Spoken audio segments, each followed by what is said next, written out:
Madam screen share कीजिए। एक minute.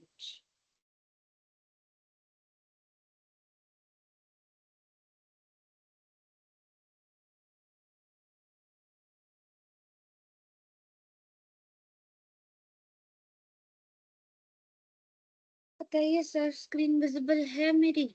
एक मिनट।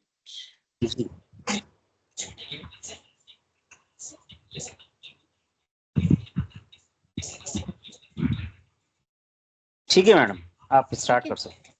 ओके।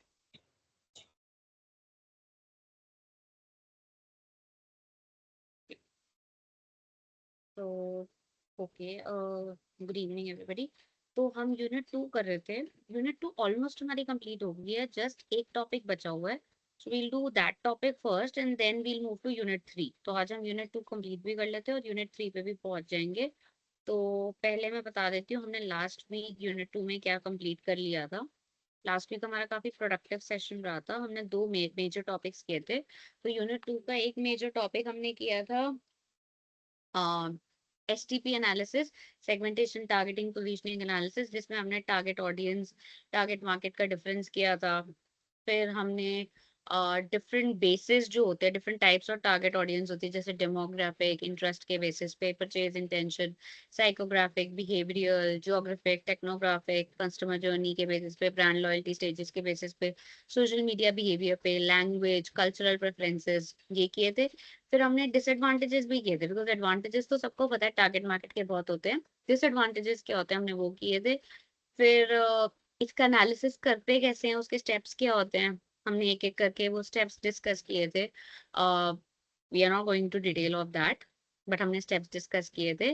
देन हमने किया था कि टारगेट ऑडियंस पर्सोनास कैसे बनाते हैं, उसके स्टेप्स या उसके प्रोसीजर हमने डिस्कस किया था। कुछ एग्जांपल्स डिस्कस किए थे जिसको मैंने बताया था एज केस स्टडीज में भी यू कैन गेट देम।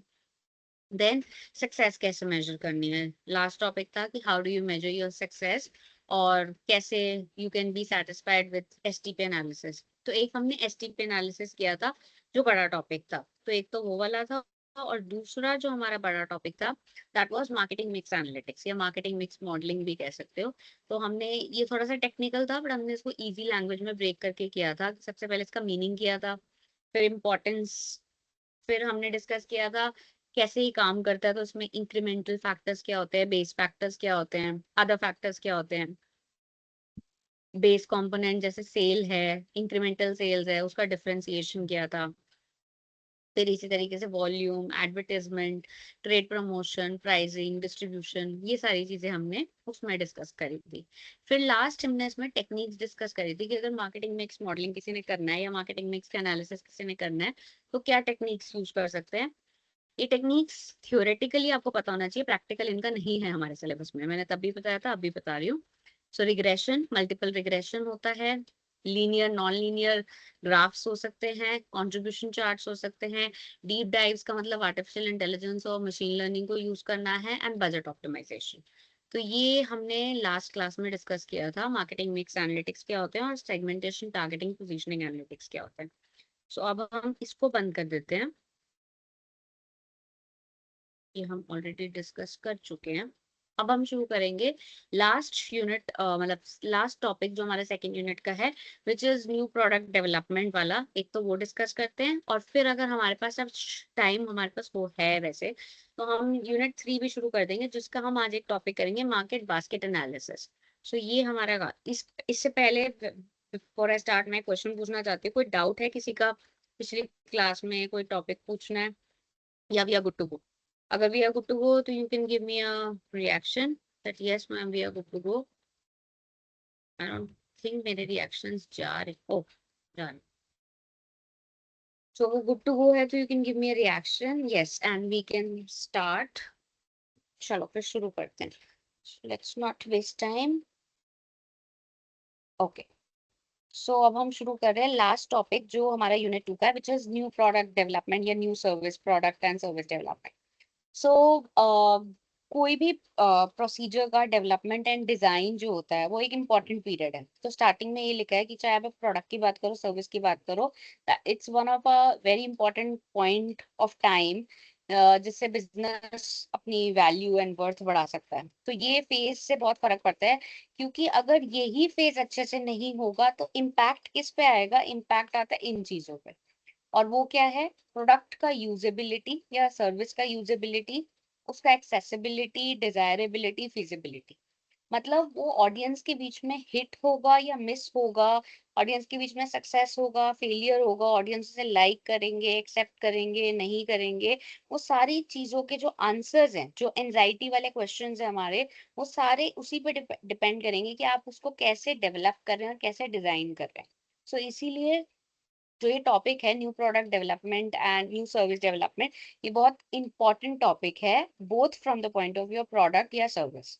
इसीलिए डिजाइन को बहुत अच्छे से बनाना चाहिए, क्योंकि अगर हम डिजाइन अच्छे से नहीं बनाएंगे तो आगे कॉम्प्लिकेशंस आएंगी। अब उसी के हम नेक्स्ट पॉइंट पे आते हैं कि then what is a design. Design फिर क्या होता है? डिजाइन ब्रॉड टर्म है। तो ब्रॉड टर्म में क्या आता है? सारे फीचर्स जिसके अंदर इफेक्ट ऑफ लुक्स, जैसे प्रोडक्ट दिखता कैसे है, how product feels and how product functions.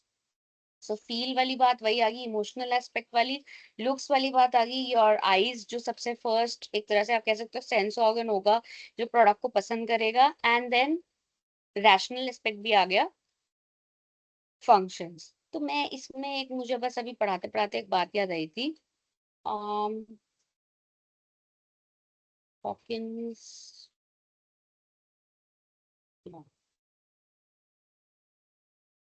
अब आप कहोगे मैम हॉकिंस के कुकर क्यों दिखा रही हैं? इसके पीछे ना रीजन है। If you ever get a chance, कभी पढ़ने का मौका मिले, तो कॉटलर की मार्केटिंग की बुक पढ़ना। उसमें देर इज वन छोटा सा केस स्टडी, केस लीफलेट है, जिसमें हॉकिंस के ये जो डिफरेंट, ये जो आपको कुकर्स दिख रहे हैं ना, लाइक दिस वन, ये जो डिजाइन काफी इसका यूनिक है, इंटरेस्टिंग है, और ऐसे ही बहुत सारे, आई थिंक, हाँ, ऐसे बहुत सारे इसमें वेरिएंट्स होंगे। if I, yeah, I wanted to show you these colorful variants. Yeah, ये colorful variants जैसे हैं. So these are all cookers. Normal cooker है, सीटी बजती है, चावल बनते हैं इनके अंदर, दाल बनती है.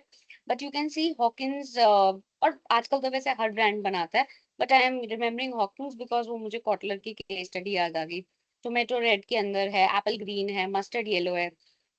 अब आपको अगर ma'am is talking something about design, और डिजाइन पढ़ाते पढ़ाते मैम चली गई हॉकिंस के कुकर के पीछे, बिकॉज वो केस स्टडी एक्चुअली में हॉकिंस कुकर के डिजाइन के ऊपर ही है। That because of its design, because of its uniqueness, Hawkins के जो डिजाइन हैं, यूनिक स्टाइलिंग है, उसकी वजह से हॉकिंस को from different museums of the international world एक रिकॉग्निशन मिली हुई है। दैट हॉकिंस कुकर का डिजाइन, मतलब डिजाइन के लेवल पे internationally they are recognized, that they have certain recognition, that on the basis of design they are well recognized, whatever you can, मतलब contemplate. And लोग इन्हें काफी अच्छे से देखते हैं, मतलब लोग क्या है, मतलब एज अ ब्रांड हॉकिंस काफी फिर इसका मतलब पॉपुलर है, क्योंकि डिजाइन उसका कोई मतलब लोकल सा डिजाइन नहीं है। It's like very unique design, और इसके लिए उसको काफी international fame, records and recognition मिली हुई है। सो यही मैं कहने की कोशिश कर रही हूँ कि अगर आप अच्छे से डिजाइन बनाओ, मतलब एज अ मार्केटर अगर आप अच्छे से डिजाइन बनाओ, so it does not only effect the looks, देखने में वो हॉकिंस के कुकर अच्छे लग रहे हैं, but it's also about a feel, कि कस्टमर को कैसे वो फील होता है, कस्टमर को कैसे वो इमोशनली कनेक्ट करता है, और वो कस्टमर के लिए क्या फंक्शंस परफॉर्म करता है। तो जब हम डिजाइन की बात करते हैं, we talk about both aesthetics also. Aesthetics is all about looks, fanciness and functional benefits also. So हमें दोनों ही चीजें देखनी पड़ती है, रैशनल और इमोशनल। हम सिर्फ इमोशनल होके भी डिसीजन नहीं लेते, हम सिर्फ रैशनल होके भी डिसीजन नहीं लेते, हम हमेशा एक ब्लेंड के साथ चलते हैं। So so new product design and development में बिजनेसेस नीड टू, देखो अब बिजनेसेस के लिए जरूरी क्या है, ये जो हम यूनिट पढ़ रहे हैं, new product design and development, ये इस यूनिट का नाम, मतलब सब यूनिट का नाम, यूनिट 2 का लास्ट टॉपिक है जो, ये क्यों करने की जरूरत है, क्यों, why do we need to come up with new designs, new developments? Because अगर हम इनोवेट करना बंद कर देंगे तो कंज्यूमर्स प्रोडक्ट लेना बंद कर देंगे। So the first reason is that yes, companies have to innovate themselves. So that's why they come up with new designs and different developments. दूसरा क्या होता है, हमेशा जो हम न्यू प्रोडक्ट डिजाइन या डेवलपमेंट की बात करते हैं, it's not always very drastic. Drastic का मतलब है बहुत बड़ा चेंज होना. ड्रास्टिक इज लाइक कुछ मेजर ही बना दिया. जैसे अभी बिल्कुल वो नॉर्मल वर्जन था और न्यू प्रोडक्ट डिजाइन में हमने उसका बहुत ही ज्यादा कुछ सुपीरियर वर्जन बना दिया. नहीं नहीं, इतना ड्रास्टिक होने की भी जरूरत नहीं है. Sometimes it can be a very minute change. एक कोई फीचर ऐड किया, कोई सिर्फ छोटा सा फंक्शन ऐड किया. सो it's not always about a very, or you can say drastic change. It can be also a very small improvement. And अगर आप नोटिस करो तो हम ये क्लास में ऑलरेडी डिस्कस कर चुके हैं, चाहे एप्पल के फोन्स की बात करो चाहे सैमसंग के फोन्स की बात करो, इनके अंदर बहुत ज्यादा ड्रास्टिक चेंजेस नहीं होते. ड्रास्टिक चेंज का मतलब होता है जैसे ऐसा नहीं है कि एप्पल 17 और 16 में बहुत जमीन आसमान का फर्क होगा. फर्क होगा, नो डाउट फर्क है, फर्क होता है, बट वो फर्क बड़ा माइन्यूट सा होता है. इट्स नॉट टू मेजर कि जिससे हम कहें कि नहीं फोन ही बदल दिया, बिल्कुल out of the box phone बना दिया. तो वो इतना ड्रास्टिक चेंजेस भी कई बार कंपनीज नहीं करती है. सबसे इम्पोर्टेंट, चेंज हो, छोटा हो बड़ा हो, that should be driven by the needs. At the end of the day you are in a market, और मार्केट के अंदर कस्टमर की नीड्स होती है, कस्टमर की वांट्स होती हैं. तो जो नीड्स हैं उन नीड्स को पूरा करने के लिए ही आप वो चेंज कर रहे हो. सॉरी, नॉट नेसेसरी कि आप अपनी सिर्फ अपनी रेपुटेशन के लिए या अपनी सेटिस्फैक्शन के लिए कर रहे हो. सो वो नीड सेटिस्फैक्शन का क्वेश्चन होना चाहिए. बिकॉज अगेन देन अगेन इस पॉइंट से आप समझ सकते हो दैट भले ही हम एनालिटिक्स पढ़ रहे हैं बट हम मार्केटिंग के बारे में बात कर रहे हैं. एंड मार्केटिंग की जननी ही नीड्स है, needs of the consumers, needs of the environment. तो वो नीड्स फुलफिल होनी चाहिए. नेक्स्ट इज, अच्छा इन्होंने इस पॉइंट को ऐसे करा है कि that should B satisfying the needs वाला पॉइंट कस्टमर का नीचे ले लिया है और नीड्स ऑफ द बिजनेस वाला पॉइंट ऊपर ले लिया. तो नीड्स ऑफ द बिजनेस, क्यों कंपनी इतनी मेहनत कर रही है, क्यों कंपनी डिजाइन कर रही है, इसीलिए इतना डिजाइन कर रही है, इतनी मेहनत कर रही है because at the end of the day design लाने से कंपनी को शायद ये एक्सपेक्टेशन है कि मेरा कुछ बिजनेस बढ़ेगा. लाइक अभी मैं शायद 10% बिजनेस कर रहा हूँ, न्यू डिजाइन चेंज से शायद ये बिजनेस 20% होगा, शायद 15% होगा, शायद 12% होगा.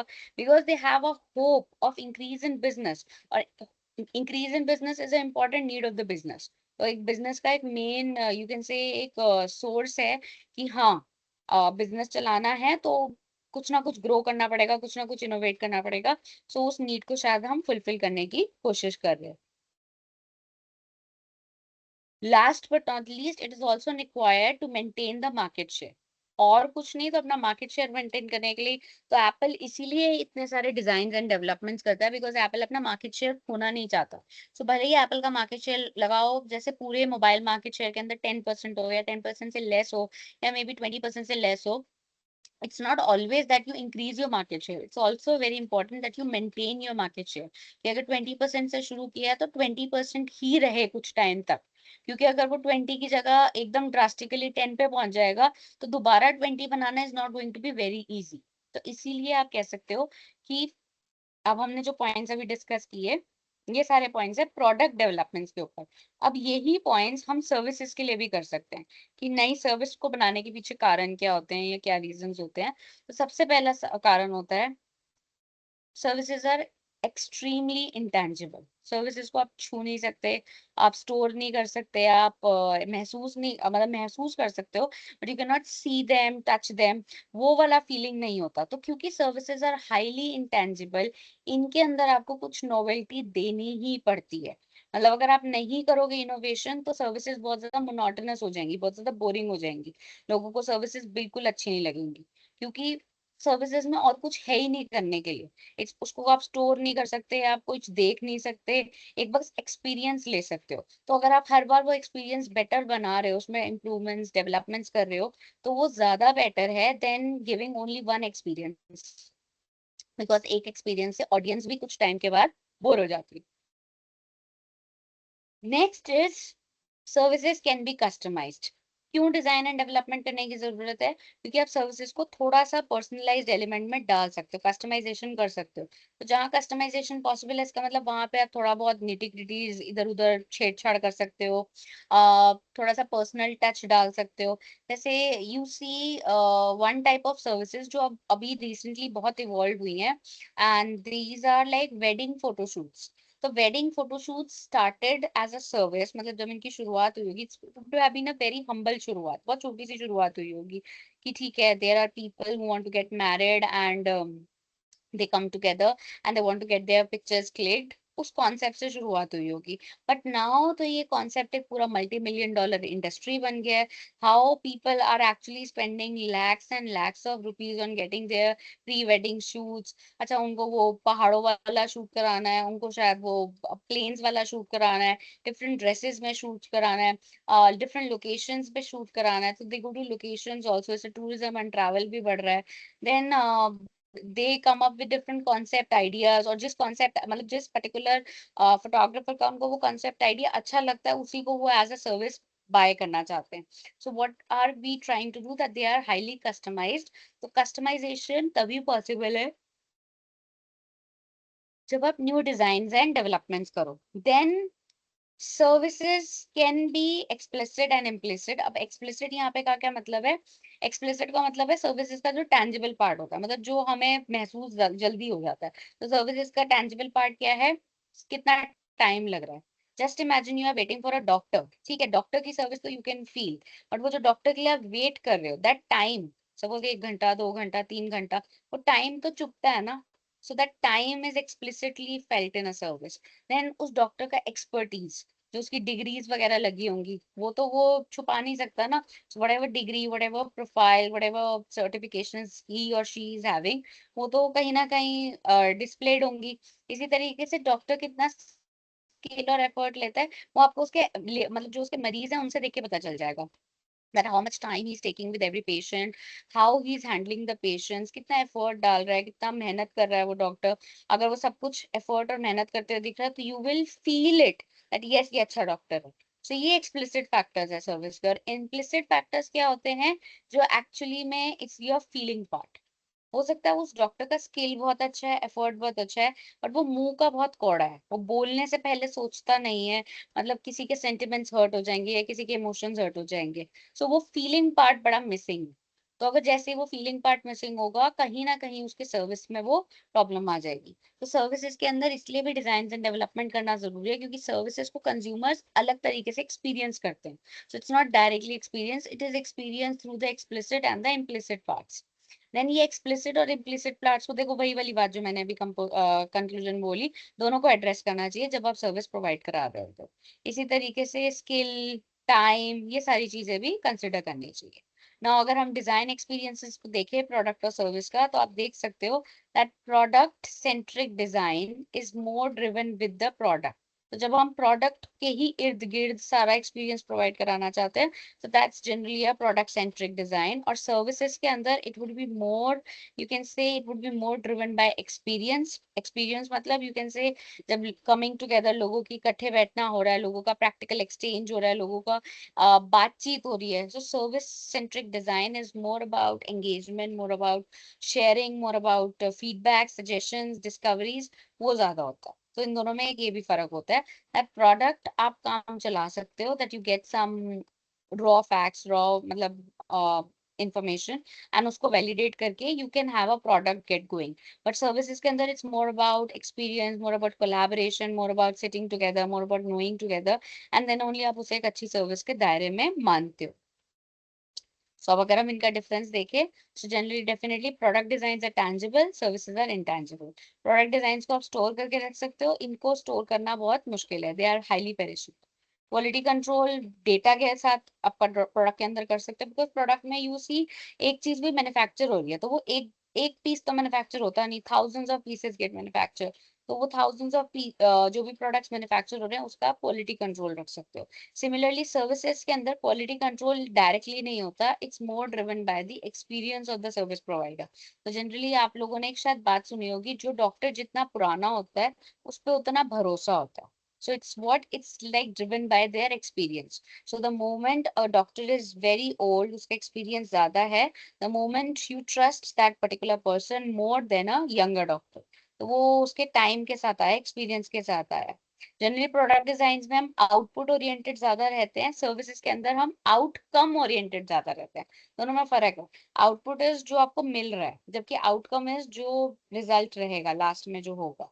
एंड देन प्रोडक्ट डिजाइन को आप रिपीट कर सकते हो, मल्टीपल टाइम्स कर सकते हो, पेटेंट करवा सकते हो. सर्विसेज ना रिपीटेबल है, बिकॉज अगर एक बार मैंने किसी को हेड मसाज दे दिया, देयर इज नो गारंटी कि वो सेम एक्सपीरियंस उसको शायद नेक्स्ट टाइम पे भी मिलेगा. So they are non-repeatable and non-patentable. तो ये differences हैं. Next we come to details of product design. तो product design में generally क्या होता है कि हम practically कोई market की problem को solve करना चाहते हैं या हम कोई need को fulfill करना चाहते हैं, तो उसके लिए हम R&D करते हैं, अपनी testing करते हैं. और क्योंकि ये product है, तो product के अंदर visualization बहुत important होती है. तो visualization में क्या क्या आता है? Visualization includes the shape, color, size, graphics, icons, ये सारी चीजें बहुत इंपॉर्टेंट होती है. तो जब कोई प्रोडक्ट बनता है, तो सिर्फ प्रोडक्ट नहीं बनता, उसका कलर स्कीम, उसका फॉन्ट स्टाइलिंग, उसका ग्राफिक्स डिजाइन, उसका प्लेसमेंट ऑफ मटेरियल सब देखा जाता है, because that's also a part of the product design. So इसीलिए यहाँ पे हम यूजर एक्सपीरियंस को बेस्ट करने के लिए ये सारी चीजों का भी ध्यान रखते हैं. और सर्विस डिजाइन क्या हो जाएगा? सर्विस डिजाइन इज बेसिकली जिसमें आप कस्टमर के एक्सपीरियंस को हैंडल करते हो. तो यहाँ पे आपके पास कोई टेंजिबल प्रोडक्ट नहीं होगा, कस्टमर का एक्सपीरियंस है, आपके खुद के अपने रिसोर्सेज है, और आपको यही कोशिश करनी है कि whatever resources you have, like paisa, product, marketing, whatever things you are having, आपको कोशिश करके कस्टमर के एक्सपीरियंस को बेस्टर एंड बेटर बनाना चाहिए, तभी आपकी सक्सेस होगी. तो उसके अंदर बहुत सारी सर्विसेज आती हैं, जैसे something like what it how it looks and feels. वही लुकिंग एंड फीलिंग की बात आ गई. और कई बार बैक एंड की भी बात होती है, that how the product was delivered and how it was working. तो कई बार वो भी क्वेश्चंस होते हैं. सो ये बहुत जरूरी है कि हम सर्विसेज और प्रोडक्ट के पहले तो डिजाइन के डिफरेंस को समझ सकें. तो वो यहाँ पे यही समझाने की कोशिश कर रहा है that yes they are related but yes there is a difference. So दोनों ही एक तरह से एक्सपीरियंस बनाने की कोशिश करते हैं, कस्टमर की नीड्स को मीट करने की कोशिश करते हैं, बट वो दोनों डिफरेंट हैं एक दूसरे के गोल्स से, प्रोसेस से और चैलेंजेस से. तो जिस हिसाब से आप प्रोडक्ट के गोल्स बनाओगे, लाइक प्रोडक्ट के गोल्स क्या हो सकते हैं कि एक महीने में आप 10,000 यूनिट बेचो, तो वो सेम प्रोडक्ट ही आप वो सेम यूनिट बेचना चाहते हो. सर्विसेज में ऐसा नहीं हो सकता कि आप एक महीने में 10,000 सर्विसेज डिलीवर कर दो, क्योंकि सर्विसेज को डिलीवर करने में टाइम भी बहुत लगता है, एफर्ट भी बहुत लगता है. सो डिलीवरी दोनों की अलग है, गोल्स ऑब्जेक्टिव्स अलग है, मिशंस एंड वैल्यूज भी आजकल अलग चल रही हैं. सो जो प्रोसेस और चैलेंजेस है वो दोनों के लिए ही डिफरेंट डिफरेंट है. यस, दोनों ये जरूर कर सकते हैं that whatever strategy they are following as a part of an organization, वो ये सेम रख सकते हैं प्रोडक्ट एंड सर्विस वाले. अब इसमें देखो डिफरेंस ही आ गया. So product designing is about solving some real problem. Generally बात की जाती है कि आप प्रोडक्ट का कोई भी डिजाइन बनाते हो, तो उससे आप कोई प्रैक्टिकल रियल प्रॉब्लम सॉल्व करते हो, हवा हवाई बातें नहीं करते हो, मतलब basically. So either you are maybe contributing towards some social problem, some personal problem, some corporate problem, some professional problem, but then actually you are doing something to solve a real problem. तो ये बहुत important है. जैसे इसमें examples देखो, books books एक real problem solve करती है, that you don't have knowledge. So the moment you read books, you get knowledge. Cars एक real problem solve करती है, that travel from one place to another. Smartphones, connectivity, real problem solve करिए. Video games, entertainment, real problem में थक जाते हैं लोग, तो video games खेलते हैं. जबकि सर्विसेज के अंदर देखो, सर्विसेज क्या सॉल्व कर रही हैं, तो सर्विसेज के अंदर भी कम्युनिकेशन बहुत जरूरी है, और सर्विसेज भी अपने एक्सपीरियंस वगैरह को एलिवेट करने के लिए यूज कर सकती है. एक सेकेंड, ये रखो. Both the service and service providers should using a shape using it shape a service quality. वो तो ठीक है, इसमें पॉइंट्स क्या, एग्जांपल्स एंड बैंकिंग दे दिए, वो नहीं दिए. इसमें डिजाइन के बारे में नहीं बोले, वो मैं बता देती हूँ. सो सर्विस के डिजाइन के अंदर हमारे पास कोई ऐसे टेंजिबल एस्पेक्ट तो आ नहीं सकता कि हम बोले टेंजिबली ये सर्विस ऐसी है, टेंजिबली वो सर्विस वैसी है. So what all we can deliver is more about the people that are involve in service. जब आप सर्विस डिलीवर कर रहे हो, तो it's not only about deliver हो गई या नहीं हो गई. मतलब क्वेश्चन शुड नॉट बी कि सर्विस पहुंची या नहीं पहुंची, क्वेश्चन शुड बी सर्विस कैसे पहुंची, सर्विस पहुंचने के बाद कैसे लगा, क्यों कमी थी या कुछ अच्छा था, फीडबैक. सो ये ऑल थिंग्स विल कम जब आपका सर्विस प्रोवाइडर बहुत अच्छा होगा. So your service provider has to be, you can say, jack of all trades, उसको बहुत मेहनत करनी पड़ेगी, उसको बहुत ज्यादा अलग अलग डिपार्टमेंट्स के साथ कोऑर्डिनेट करना पड़ेगा, तब जाके वो एक डिजायरेबल सर्विस पैदा होगी। अदरवाइज तो प्रोडक्ट तो चल ही रहा है, तो प्रोडक्ट को मेजर करना बहुत आसान है, क्योंकि वो टेंजिबली आप उसको एस्टिमेट कर सकते हो, उसको मेजर कर सकते हो।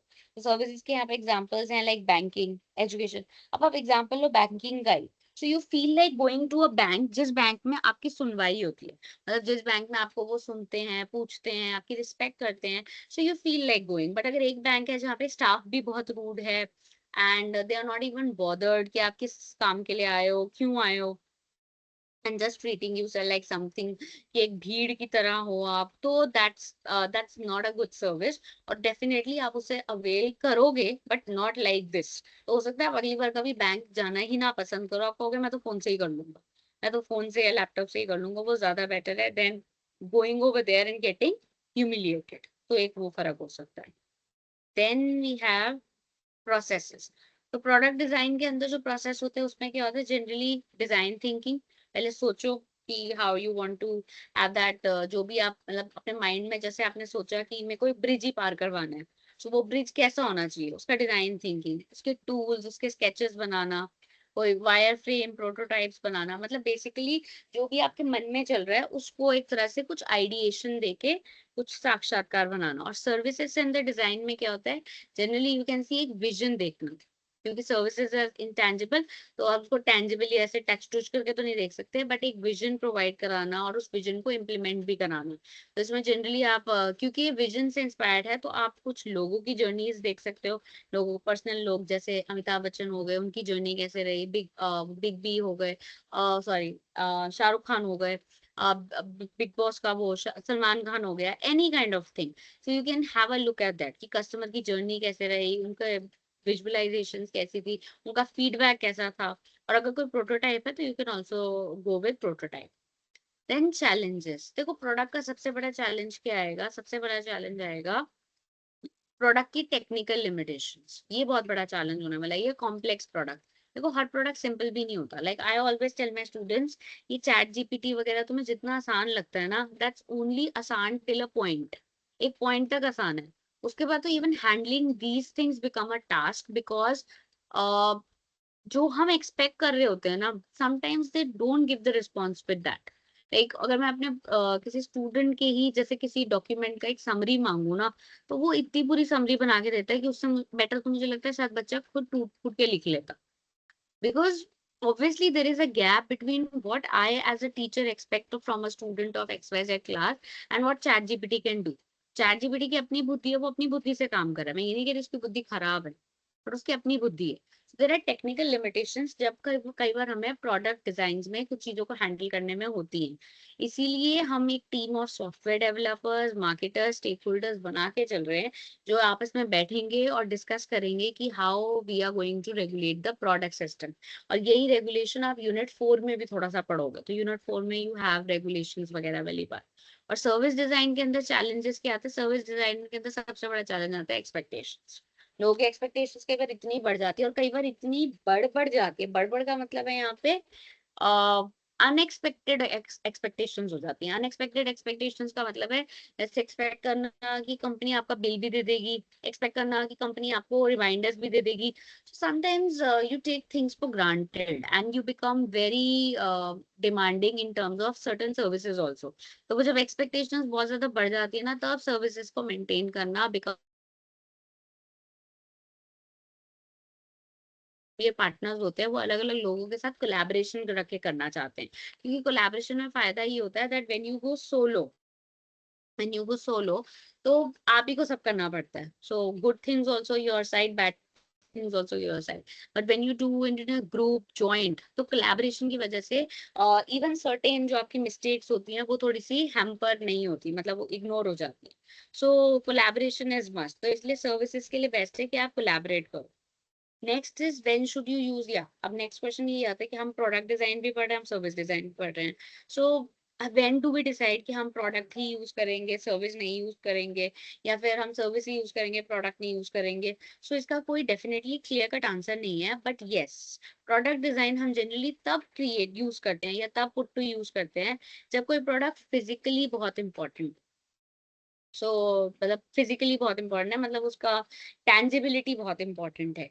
या फिर अगर कोई प्रोडक्ट को आप डिजिटली ही ओन भी कर रहे हो, स्टोर भी कर रहे हो, यूज भी कर रहे हो, लाइक डिजिटली ओन भी कर रहे हो, स्टोर भी कर रहे हो, यूज भी कर रहे हो, इसका मतलब एग्जांपल हो सकता है like digital cash. So digital cash is a service provision, जो आप डिजिटली ही वो कैश अपने मोबाइल में लेकर आ रहे हो, उसको डिजिटली आप ट्रांसफर कर रहे हो, स्टोर कर रहे हो, and then you are using it. तो either you have a 100% digital mode of service और you have a blend। Generally हमारी कंट्री में ना ब्लेंड चलता है, बिकॉज आप बैंक में भी अगर जाते हो ना, तो बैंक में भी आप सारी सर्विसेज ना डिजिटली नहीं लेते हो। That's a fact. Because as human हमारी भी एक ह्यूमन नीड होती है कि नहीं, मैं बैंक मैनेजर से मिलाऊंगा, मेरा चेंज हो जाएगा, थोड़ा मेरा इन्वायरमेंट थोड़ा बदल जाएगा। So sometimes it's very easy to say on paper कि ये सिर्फ ऐसे होना चाहिए, वैसे होना चाहिए। और जब वो रियल में जाता है ना, तो रियल में it's more about relations, human association. तो वो बिल्कुल एक पिच बदल जाती है, मतलब मैच खेलने की, तो वो बहुत इंपॉर्टेंट होता है। तो इसमें सबसे पहले ये ध्यान रखना पड़ता है। विद सर्विस डिजाइन को आप यूज कर सकते हो जब आपके लिए यस कस्टमर एक्सपीरियंस को best banana is most important. आपके पास बहुत सारे काम हो सकते हैं, पर अगर आपका सबसे इंपॉर्टेंट काम है कि नहीं, कस्टमर को भगवान बनाना है, कस्टमर की जर्नी को बहुत इंटरेस्टिंग बनाना है, तब सर्विस डिजाइन आपके काम आएगा। प्रोडक्ट तब काम नहीं करेगा, because experience is all about intangibility, और उसमें कुछ भी टेंजिबल प्रोडक्ट से मिलता जुलता नहीं होता। Then we have product and service design को कई बार हम कॉम्बिनेशन में भी यूज करते हैं, दोनों का ब्लेंड यूज करते हैं। और वो ब्लेंड यूज करने से कई बार बहुत अच्छी अच्छी चीजें बनती है। जैसे we can have an example, जैसे ई कॉमर्स वेबसाइट्स। तो ये जो ई कॉमर्स वेबसाइट्स हैं, फ्लिपकार्ट, अमेजन, ये दोनों चीजें करती हैं, फिजिकली भी प्रोडक्ट को रखती हैं, अपीलिंग बनाती हैं, और कस्टमर का जो एक्सपीरियंस है, लाइक वो शॉपिंग कर रहा है या पेमेंट कर रहा है या कोई चीज बुक कर रहा है, डिलीट कर रहा है, ऐड टू कार्ट कर रहा है, वो सारी चीजें भी बहुत उसकी अच्छी रहती है। नेक्स्ट वी हैव, एक सेकेंड, अब ये काम कैसे चलता है, तो now let's see how these things work. और इसके लिए वी हैव सर्टेन एग्जांपल्स। अब ये वाला स्लाइड बहुत इंटरेस्टिंग है, क्योंकि इसमें आपसे यही पूछा गया, इसमें मतलब बेसिकली डिस्कस पूछा तो नहीं गया, एग्जाम में कैसे पूछा जाएगा वो मैं भी बताती हूँ। इस स्लाइड में अब मैंने डिस्कस किया है कि अगर प्रोडक्ट और सर्विस के डिजाइन को हम इंटीग्रेट कर लेते हैं, मतलब ब्लेंड कर लेते हैं, दोनों को इकट्ठा ले लेते हैं, तो कैसा रहता और उसको कैसे कंपनीज यूज कर सकते हैं, मैं कैसे कंपनीज के लिए वो फायदेमंद है। So we have certain examples. तो इसमें पहला एग्जांपल है एयरबीएनबी का।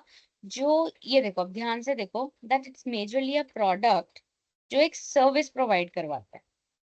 नाउ सी, खेल गए ना वो लोग। तो तभी मैं कह रही हूँ कि इसको बहुत ध्यान से देखो, that Airbnb is traditionally a product, but उसी के थ्रू एक सर्विस प्रोवाइड हो रही है। सो एयरबीएनबी अब का वो कैसे प्रोडक्ट है, इट्स अ प्रोडक्ट बिकॉज वो एक ऐप है, वो एक वेबसाइट है, वो एक प्लेटफॉर्म है, जिसका काम है लोगों को ट्रैवल के बाद ब्रेड एंड ब्रेकफास्ट प्रोवाइड करना। And how is it leading to services, help या सर्विसेज प्रोवाइड वो कैसे करवाता है, वो इसलिए करवाता है because whatever is happening through the process of Airbnb, आप बुक करा रहे हो या जो भी करा रहे हो या वहां स्टे के लिए जाते हो, थिंग्स बिकम वेरी इंपॉर्टेंट, जिसमें आपका एक्सपीरियंस आ जाता है, कंज्यूमर्स का एक्सपीरियंस आ जाता है, like what consumers want to do, what consumers want to feel, how consumers feel comfortable, are they feeling some safety या एक इशू है उनको, सेफ्टी इशू नहीं है तो they don't want to travel, they don't want to go to that place, something like that, they want to continue with the relationship। तो यहाँ पे एक एग्जांपल है that it's majorly a product and enabling a service।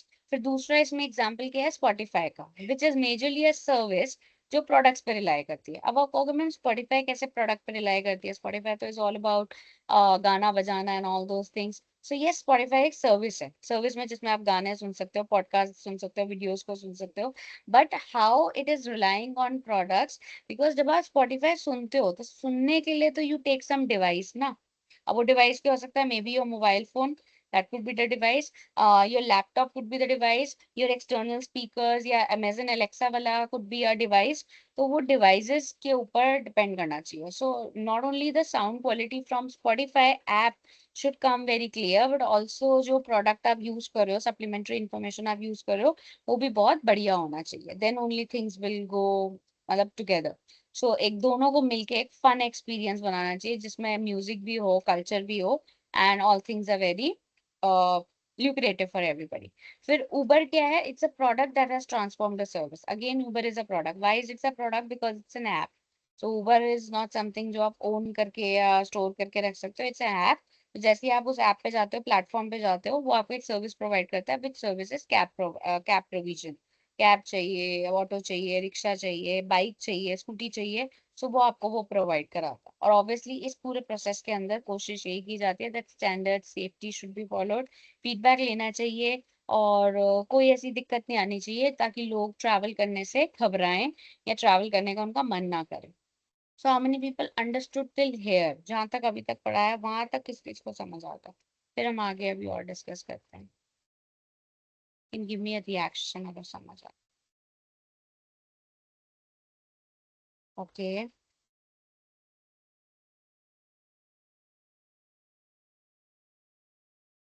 और किसी को कोई doubt कुछ पूछना है? चलो ठीक है, then let's continue. Okay. Okay.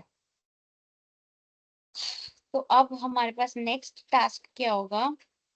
Importance. इनकी इम्पोर्टेंस वैसे बहुत बेसिक है. So, ये दोनों बहुत एसेंशियल है, बहुत इंपॉर्टेंट है, बिकॉज ये कोई रियल प्रॉब्लम सॉल्व करते हैं लोगों की.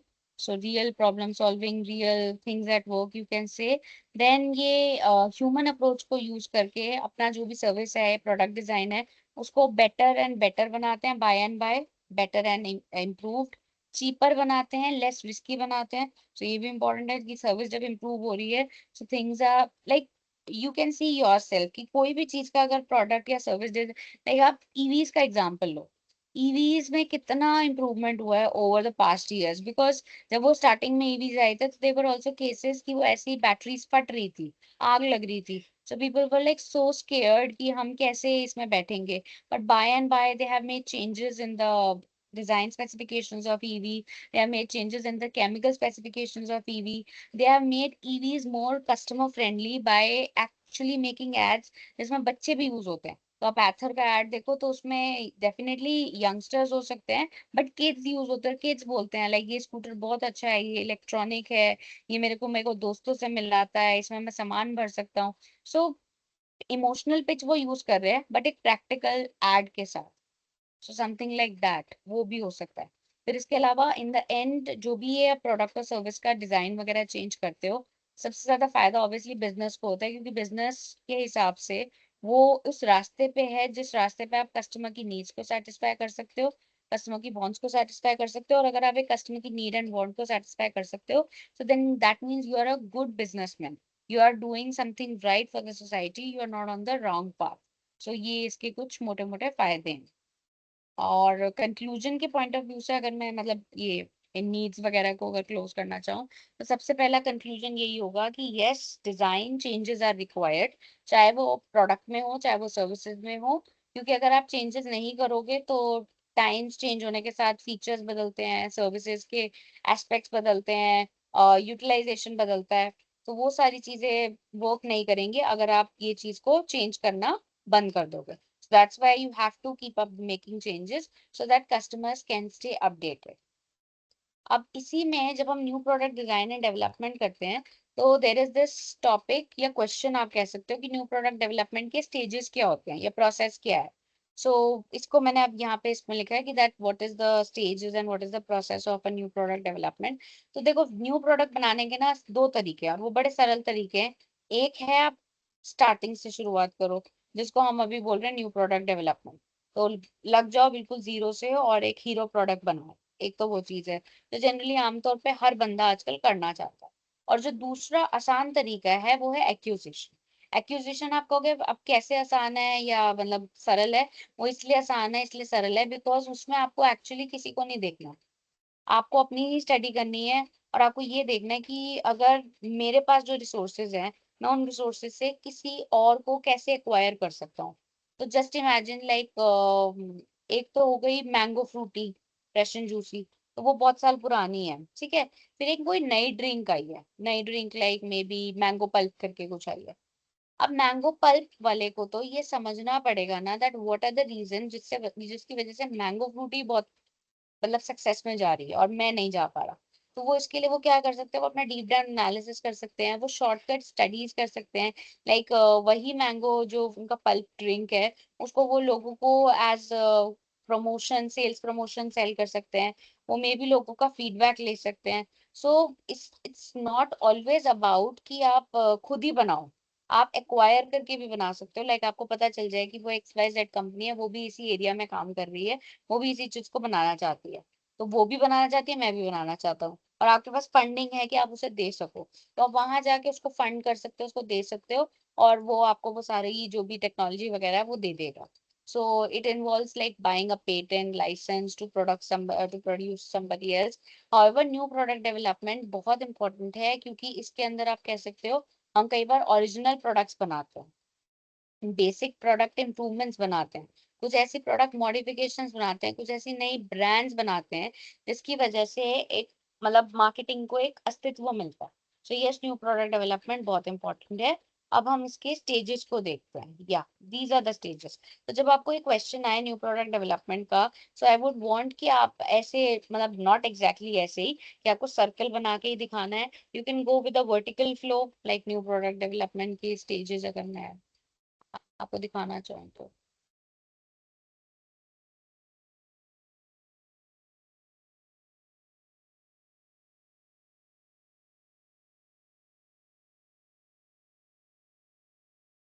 Yeah, you can also follow this diagram. That's why I was trying to show you.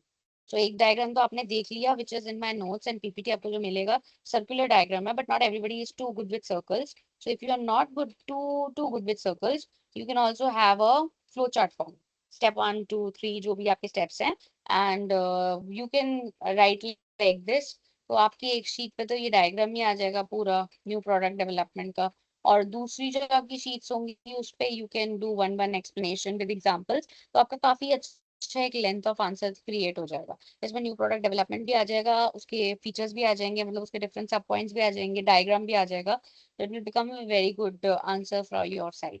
सो अब न्यू प्रोडक्ट डेवलपमेंट में पहला स्टेप क्या होता है, that's about an idea generation. So अगर हम पहले स्टेप की बात करें, so idea generation is like just brainstorming. एक एक्टिविटी है कि दिमाग को चलाते रहो चलाते रहो चलाते रहो, कुछ नया मिलेगा, कुछ हटके मिलेगा।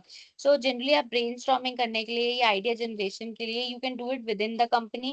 कंपनी में लोगों को बताया बिठाया और बोला चलो सोचो इस प्रॉब्लम के बारे में। और you can also go to some outside company जो आपकी प्रॉब्लम समझेगी और उसके बाद आपको कोई आइडिया या सोल्यूशन देगी।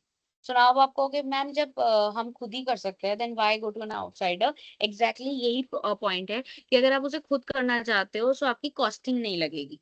That means no costing will be मतलब हाईली इन्वॉल्व, क्योंकि आप खुद ही कर रहे हो, तो अपनी कंपनी में ग्रुप क्या ही पैसा खर्च होगा, तो इतनी ज्यादा कॉस्टिंग वगैरह आपकी खर्च नहीं होगी।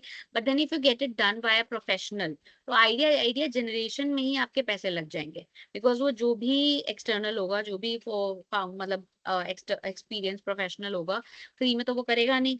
सो वट एवर आइडिया वो आपको देगा, वट एवर थिंग्स वो आपके लिए करेगा, वो उसका एक चार्ज ले। So if you are ready to pay for that charge, very good, you can get that service. If you are not ready to pay with that charge, so you develop it in your own laboratory. सो इसीलिए बहुत जरूरी है that आप जब भी एक idea लेकर आए, उस आइडिया का थोड़ा सा इतिहास लेकर आए। लाइक जो कंपेटिटर्स हैं उसके बारे में बताओ, जो उसकी वैल्यू है वो बताओ, जो पुरानी स्टडीज हैं, मतलब anything related to the product जो शायद आज नहीं तो कल आपके लिए हो सकता है, वो सारी चीजें आपको पता होनी चाहिए। फिर आपके लिए ये भी जरूरी है कि आप उस प्रोडक्ट का या उस आइडिया का एक स्वॉट एनालिसिस कर लें, क्योंकि उस SWOT एनालिसिस से आपको खुद पता चल जाएगा you going with that idea, उसकी स्ट्रेंथ क्या है, उसकी वीकनेस क्या है, उसकी अपॉर्चुनिटीज क्या है, थ्रेट्स क्या है। तो वो सारी चीजें आपको पता होनी चाहिए, so that you can make a wise decision. Bad decision नहीं होना चाहिए। नेक्स्ट इज,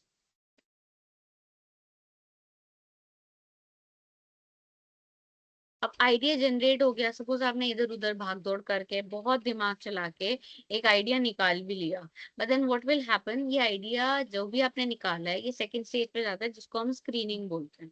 और स्क्रीनिंग बहुत जरूरी है, क्योंकि स्क्रीनिंग से ही पता चलता है अंदर कौन हुआ है बाहर कौन हुआ है। तो जितने भी कैंडिडेट्स ने आपको लाइक अपना CV दिया, अब आप उन सब CVs को एक बार नजर मारोगे या कंप्यूटर सॉफ्टवेयर से नजर मरवाओगे, उनको रिव्यू करोगे और फिर डिसाइड करोगे कि how many out of these people will go to the next stage.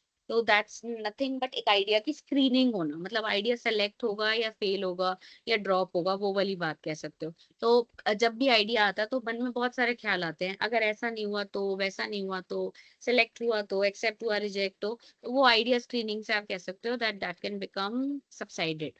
सो इसके अंदर आप बहुत सारी चीजें देख सकते हो, और इसके एडवांटेजेस में क्या है, कस्टमर्स को फायदा होता है, क्योंकि नेसेसरी प्रोडक्ट इनोवेशंस के बारे में हमें पता चल जाता है।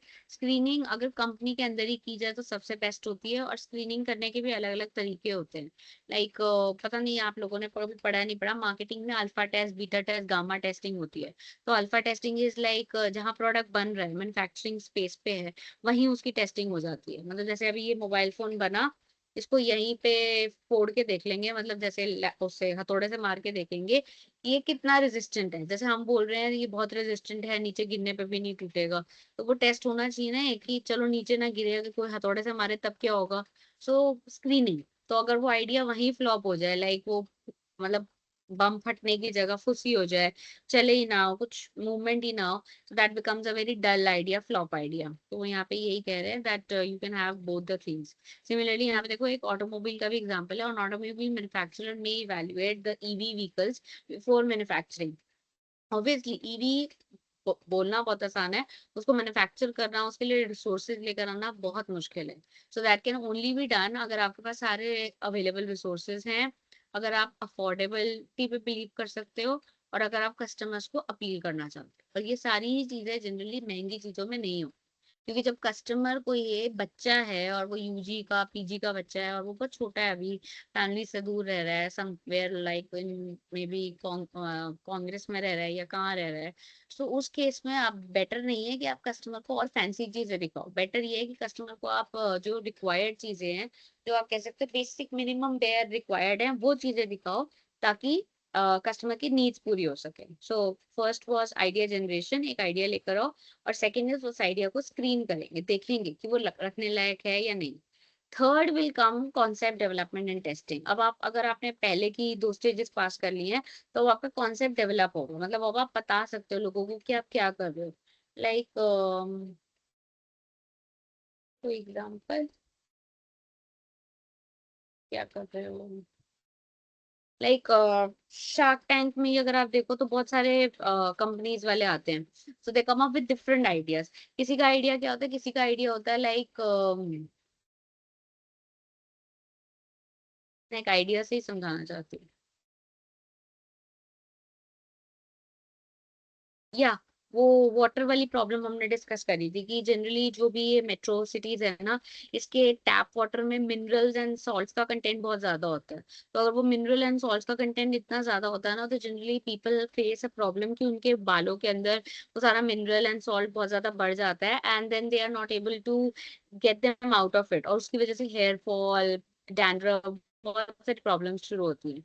So what are we here doing, we are here doing कि आप एक आइडिया के साथ आ सकते हो, but at the end of the day आपको उस आइडिया को एक कॉन्सेप्ट में डेवलप करना पड़ेगा। सो आप जब मतलब आपने जब वो प्रोग्राम शुरू करने की कोशिश करी, पीएचडी शुरू करने की कोशिश करी, तब आपने धुंधला धुंधला सोचा था कि हाँ मैं ऐसे कर लूंगा। So that's just an idea, because अभी आपने उसको एज अ कॉन्सेप्ट नहीं बनाया। जब हम उसे एज अ कॉन्सेप्ट बनाएंगे, तो हम उसके अंदर कुछ वेरिएबल्स डालेंगे, वो वेरिएबल्स हमने कहाँ से उठाए, कब वो वेरिएबल्स यूज होंगे, कैसे वो वेरिएबल्स यूज होंगे, वो सारी चीजें भी फिर आपको बतानी पड़े। मतलब एक जैसे होता है ना, एग्जाम में एक आइडिया आया, तो आइडिया से आप बस लिखने लग गए, बट उसको लिखोगे तो किसी कॉन्सेप्ट के साथ लिखोगे, किसी फॉर्मेट के साथ लिखोगे। वो कॉन्सेप्ट डेवलपमेंट, वो फॉर्मेट डेवलपमेंट बहुत इंपॉर्टेंट हो जाती है। फिर इसी तरीके से जब आप कॉन्सेप्ट डेवलप कर लेते हो, तो उसकी फिर टेस्टिंग भी होती है। टेस्टिंग इन द सेंस मतलब उसे प्रैक्टिकली यूज पे देखा जाता है कि वो काम करेगा भी नहीं करेगा। सो यहाँ पे है ना concept testing, so it's basically validation, validating लेना कि क्या वो चीज टाइम पे हो भी जाएगी। तो जैसे एग्जांपल देती हूँ, एक हिंदी मूवी थी, पुरानी मूवी थी, आई एम नॉट रिमेम्बरिंग, शायद ओम जय जगदीश थी वो मूवी। तो उसमें पता है क्या दिखाया था, ऑब्वियसली मूवीज ड्रामेटिक होती हैं, so I am not going into the dramatic part, but उस मूवी में ना जब वो तीनों भाई स्ट्रगल कर रहे थे, तो आई थिंक जो सेकंड वाला था ना, तीन भाई थे, तो जो सेकंड वाला भाई था वो मैकेनिकल इंजीनियरिंग था, वो मैकेनिकल इंजीनियरिंग कर चुका था या कर रहा था, या he was an engineer in some foreign car developer company. तो वो बार बार ना वो उसका एक कुछ ऐसा मतलब बहुत पुरानी मूवी है, इट्स लाइक 2004-3 की मूवी है। तो उस पे उसका कुछ विजन था कि शायद वो ऐसी गाड़ी बनाना चाहता है जो 5 स्पीड पकड़ ले या कोई माइलेज हासिल कर ले, कुछ ऐसा उसका था। धुंधला-धुंधला सा याद है, अच्छे से याद नहीं है। पर जब वो ये आइडिया लेके गया था ना, तो एवरीबॉडी वाज़ सेइंग ये तो पॉसिबल ही नहीं है, ये तो पॉसिबल ही नहीं है। सो इनिशियली तो उसके आइडिया को ही रिजेक्ट कर दिया गया था। उसने हार नहीं मानी थी, तो उसने क्या किया था, उसने ना शायद अपनी कंपनी के साथ ही शायद कोई डील करी थी कि जो वो स्क्रैप कार्स होती है ना, वो उसमें ये टेस्टिंग करेगा। So what actually he was doing concept testing. उसके मन में कॉन्सेप्ट तो था that I want to create a car जो गाड़ी चलते ही 5 मिनट में माइलेज पकड़ ले। तो उस कॉन्सेप्ट टेस्ट को करने के लिए उसने वो वैलिडेशन वाला काम किया था। वैलिडेशन का मतलब यही होता है कि एक्चुअली आप उसे इम्प्लीमेंट करो। और वो इम्प्लीमेंट ऑब्वियस सी बात है, वो नई गाड़ियों पे तो वो कर नहीं सकता था। Nobody would give him like एक छोटा सा मैकेनिकल इंजीनियर, एक कंपनी का एम्प्लॉय, और उसको वो सपोज करो एक बीएमडब्ल्यू में ही जॉब करता है, तो बीएमडब्ल्यू वाला उसको तो ना कहेगा कि हाँ मेरी गाड़ी ले जा और इस गाड़ी में जो मर्जी चेंजेस करता जा, क्योंकि बीएमडब्ल्यू की हर गाड़ी की कॉस्टिंग बहुत अच्छी आती है। सो उसके साथ डील ये हुई थी कि ठीक है वो अपने, हाँ मतलब जैसे आफ्टर वर्क आवर्स के बाद may be he can go to that junkyard, और उस जंक यार्ड में he can play with those engines and all that. और अगर कुछ उसका बन जाता है तो company will definitely buy that engine. That was the kind of a deal, कुछ ऐसा ही था, धुंधला धुंधला मुझे याद है, बहुत पुरानी पिक्चर है। But yes, what I am trying to say that concept को टेस्ट करना। सो इट्स जस्ट लाइक, एक एग्जांपल मैं देती हूँ कॉन्सेप्ट टेस्टिंग का, जो तुम लोग जल्दी समझोगे, गाड़ी वाला शायद नहीं समझ आया हो। सो एक रीसेंट एग्जांपल है, you all have heard of Sprite. Sprite के बारे में सबने सुना हुआ है। स्प्राइट का जो मोजिटो लिमिटेड फ्लेवर है,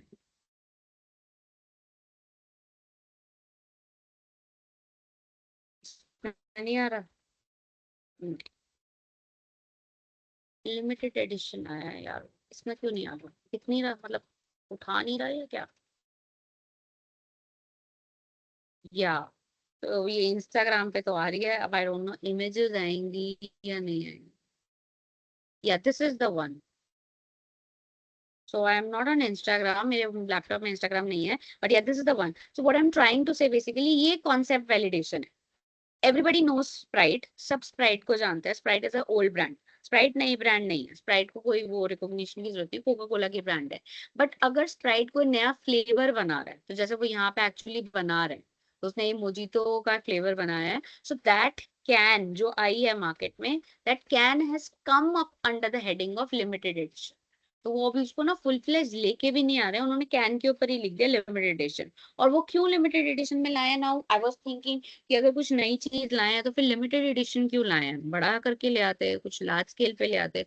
उसके पीछे रीजन ही ये है that that concept needs to be validated. Concept की वैलिडेशन होना बहुत जरूरी है, क्योंकि अगर वैलिडेशन ही नहीं होगा, मतलब ऑडियंस को अगर वो प्रोडक्ट ही नहीं पसंद आएगा, so why will somebody by that product.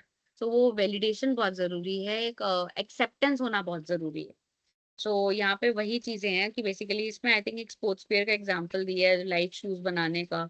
कुछ भी मतलब आप एग्जांपल ले सकते हो, तो अगर वो लाइट शूज बनाने हैं तो वो लाइट शूज को पहले कुछ लोगों पे टेस्ट करना चाहेगा, देन ओनली वो उसको एक हाई स्केल पे लेके जाना चाहेगा। सो अगर स्पोर्ट्स शूज की बात हो रही है, तो स्पोर्ट्स शूज को जनरली लोग किस पैरामीटर पे चेक करेंगे, कंफर्ट कितना देता है, टफ कितना है, टफ मतलब ग्राउंड वगैरह पे भागने के लिए ठीक है नहीं ठीक है, डिजाइन कैसा है, एंड देन ओनली उसको एक्सेप्ट करने की कोशिश करेंगे। सो अब यहाँ पे व्हाट वी हैव, कुछ टर्म्स हैं, फटाफट से इसको डिस्कस कर लेते हैं। एक होता है प्रोडक्ट आइडिया, एक होता है प्रोडक्ट का कॉन्सेप्ट, और एक होता है प्रोडक्ट की image. Let's have a differentiation between these terms, क्योंकि ये जनरली ओवरलैपिंग तरीके से ना लोग इन्हें यूज करते हैं।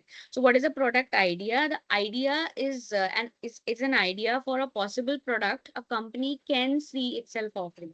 आइडिया इज समथिंग, जैसे आप सोच सकते हो, जैसे सपोज करो आप हल्दीराम्स ही हो। So what can be a product idea? Product idea can be something like नमक पारे चाट।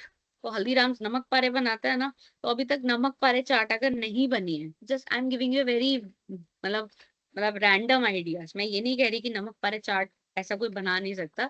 बस एक कॉन्सेप्ट समझाने की कोशिश कर रही हूँ कि आइडिया का मतलब क्या है कि जो अभी तक नहीं हुआ है उस पर कुछ कंपनी करना चाहती है। So like a namak pare chaat can be an idea from Haldiram's. फिर उसका प्रोडक्ट कॉन्सेप्ट में क्या हो जाएगा, प्रोडक्ट कॉन्सेप्ट हो जाएगा डिटेल्ड ऑफ दैट आइडिया। तो अब किसी ने उड़ता उड़ता तो बोल दिया नमक पारे चाट, अब उसका डिटेल वर्जन बनाओ, मतलब उसकी डिटेल रेसिपी बताओ कि नमक पारे चाट में नमक पारे कितना होगा, चाट कंटेंट कितना होगा, कैसे उसको चाट में कन्वर्ट किया जाएगा, डिटेल्ड एक्सप्लेनेशन वगैरह सब होनी चाहिए। एंड प्रोडक्ट इमेज बिल्कुल अलग है, because product image is something जो कस्टमर्स परसीव करते हैं। सो इसका लेना आइडिया से भी नहीं है, इसका लेना देना कॉन्सेप्ट से भी नहीं है, ये बिल्कुल अलग चीज है। That how customers think about a product, like product image. तो मैकडोनल्ड्स के बर्गर की product image is good as compare to any unknown burger वाला। तो आपके गली में कोई अननोन बर्गर वाला है, उसका बर्गर का product image would be low than McDonald's, क्योंकि the moment people hear McDonald's तो उनको एक क्वालिटी, एक भरोसा अपने आप आ जाएगा। दे हैव एन अश्योरेंस कि वो सारे सेफ्टी स्टैंडर्ड्स फॉलो करते हैं। जबकि अगर वही एक लोकल टाइप टॉमी अंकल का बर्गर, तो वो एक फीलिंग यही आएगी कि हाँ वो ठीक है, लोकलाइज्ड है, काम चला हुआ है, कभी खा लिया तो ठीक है। बट अगर हेल्दी स्टैंडर्ड और सारा हेल्थ वगैरह सब कुछ कंसिडर करके खाना है तो फिर McDonald's is a better option. तो वो समझाने के लिए दिस इज द डिफरेंशिएशन। सो हमने अभी तक क्या करें, हमने अभी तक 3 स्टेजेस करे हैं। एक आइडिया सोचो, देन एक आइडिया को स्क्रीन करो कि किसको रखना है किसको नहीं रखना। और आइडिया स्क्रीन करने के लिए अगेन मैं कहूंगी, जब भी आप आइडिया स्क्रीनिंग के बारे में लिखो ना, तो आप ये वर्ड जरूर अपने आंसर्स में इंक्लूड करना, which would be technical viability and feasibility. अगर एक बार रिवीजन चाहते हो तो टेक्निकल वायबिलिटी एंड फीजिबिलिटी का एक बार मैं बता देती हूँ। That technical viability is technologically वो कितना पॉसिबल है। Like I give you one example, और ये हमारे स्टूडेंट्स के साथ बहुत बार होता है कई बार। जैसे टेक्निकली हम उनको क्या करा सकते हैं, मतलब टेक्निकली हम उनको कौन से सिस्टम पे काम करा सकते हैं। तो हो सकता है जैसे एक्चुअली में मार्केट के अंदर क्या चल रहा है, मार्केट के अंदर तो अब आप देखो, अगर एक्चुअल मार्केट में जाओ जहाँ एआई वगैरह सब चल रहा है, वहां पे तो चैट जीपीटी के भी प्रोफेशनल वर्जन्स चल रहे हैं, क्लॉड एआई आ गया है, तो बहुत सारी चीजें आ गई हैं। बट करिकुलम में इसको इंक्लूड करना पॉसिबल नहीं हो पाया, और उसके पीछे रीजन क्या है, टेक्निकल वायबिलिटी, कि अभी हमारे पास वो टेक्नोलॉजी है ही नहीं। तो जब टेक्नोलॉजी है ही नहीं, मतलब हमारे पास सिस्टम में वो सॉफ्टवेयर ही नहीं है, तो हम बच्चे को वो कैसे सिखा सकते हैं। So you understand that technical, इसमें टेक्निकल वायबिलिटी है। फीजिबल है वो, फीजिबल इन द सेंस मतलब, फीजिबल का मतलब होता है क्या वो मुमकिन है, हाँ मुमकिन है सिखाना, बट वो वायबल नहीं है। वायबल क्यों नहीं है, बिकॉज उस सॉफ्टवेयर को बाय करना, सॉफ्टवेयर को कॉलेज के सिस्टम्स में डालने की एक कॉस्टिंग आएगी। So viability is more to do with money and feasibility is more to do with practicalness. तो प्रैक्टिकल है वो कि आपको एआई सिखाया जा सकता है, चैट जीपीटी सिखाया जा सकता है, but it's more to do with the money part, जहाँ पे आ जाता है बजट पार्ट, और वहां पे चीजें मुश्किल हो जाती है। अब फीजिबिलिटी का एक एग्जांपल देखो, तो टेक्निकल वायबिलिटी के एग्जांपल से मैंने समझा दिया। फीजिबिलिटी का एग्जांपल क्या हो सकता है, पॉसिबल है या नहीं है। तो वो पॉसिबल है या नहीं है, उसके एग्जांपल में आप समझो जैसे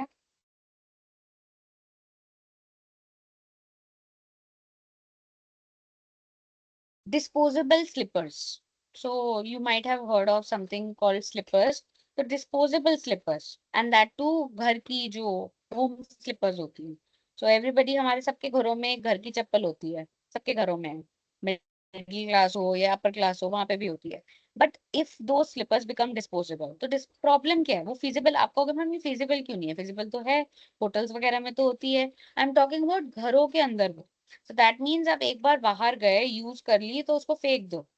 प्रॉब्लम क्या आएगी, प्रॉब्लम आएगी, we India are a people of 1.5 billion people. हम 140 भी नहीं, हम ऑलमोस्ट 150 पहुंच चुके होंगे by the end of this 2030।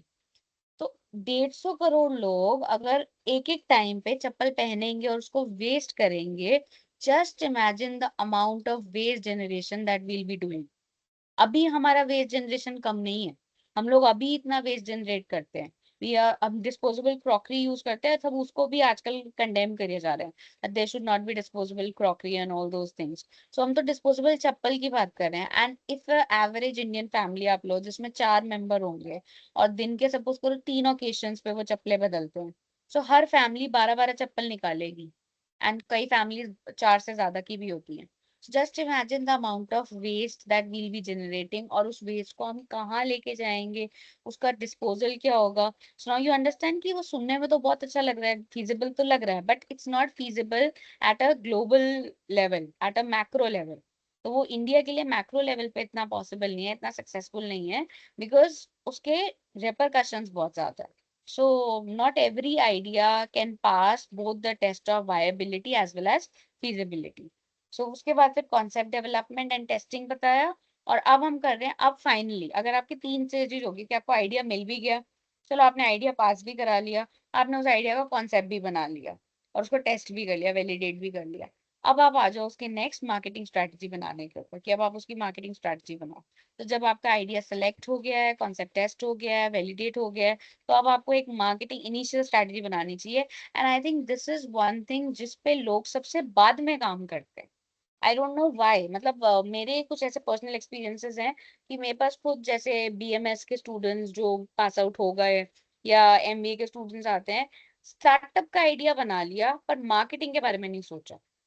और इसका थोड़ा सा ना इनिशियली भी आपको काम करना चाहिए थोड़ा सा, तो इस पे थोड़ा सा हार्डवर्क करके रखना चाहिए, बिकॉज प्रॉब्लम यही आती है, आप सोच के कुछ जाते हो, जब उसकी मार्केटिंग करने की बारी आती है ना, तो आप अटकते पता है कहाँ हो, पैसे पे अटकते हो।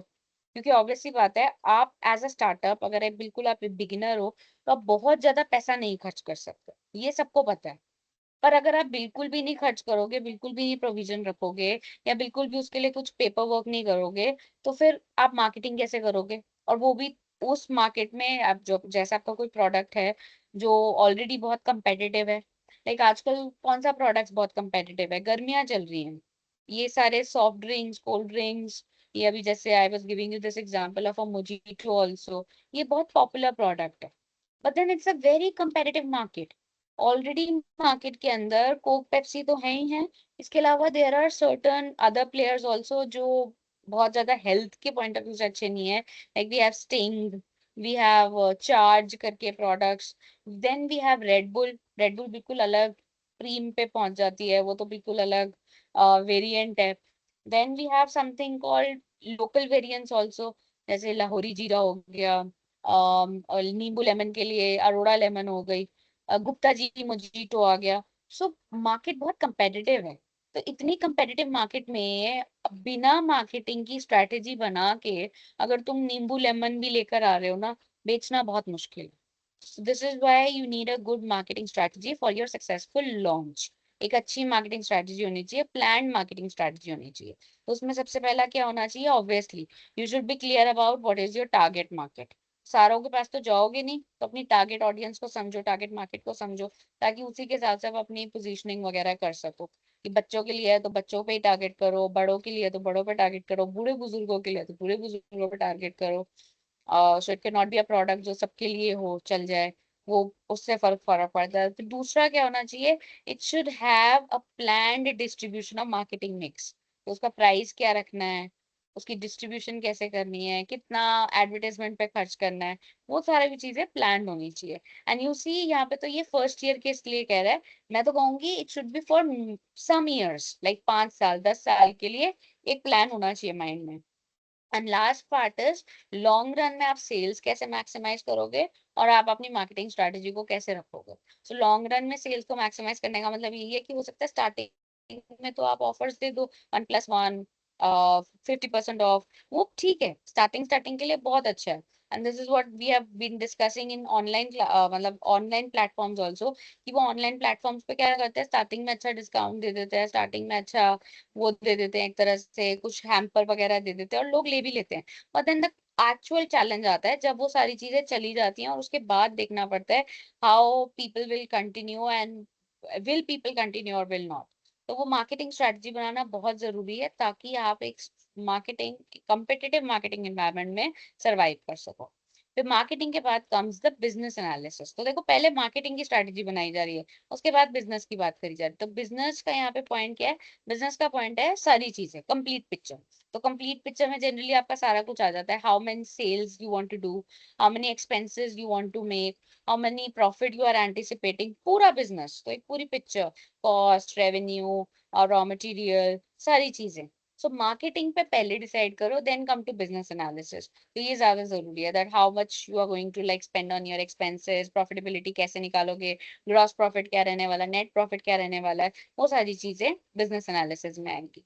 फिर जब ये सारा एनालिसिस हो जाता है, पेपर वर्क भी हो जाता है, then you can actually go for your product development. Go for product development मतलब अपनी R&D टीम और प्रोडक्शन टीम को आप साथ बिठाओ, दोनों के आइडियाज को शेयर करवाओ, R&D की विजन प्रोडक्शन समझ ले और वो उसी हिसाब से आपका मैन्युफैक्चर करके प्रोडक्ट बनाए, ताकि वो फिजिकल आउटपुट में बढ़िया बने, कोई वेस्टेज ना हो, and things can become a very good thing अगर आप ये सारी चीजें बजट के साथ करो, प्लानिंग के साथ करो, और सबसे पहले प्रोटोटाइप्स के साथ करो। यहाँ पे एक वर्ड लिखा है ना, प्रोटोटाइप्स, कि एकदम 1000 यूनिट मत बना लो, पहले 5-10 प्रोटोटाइप्स बनाओ, उनको टेस्ट करो।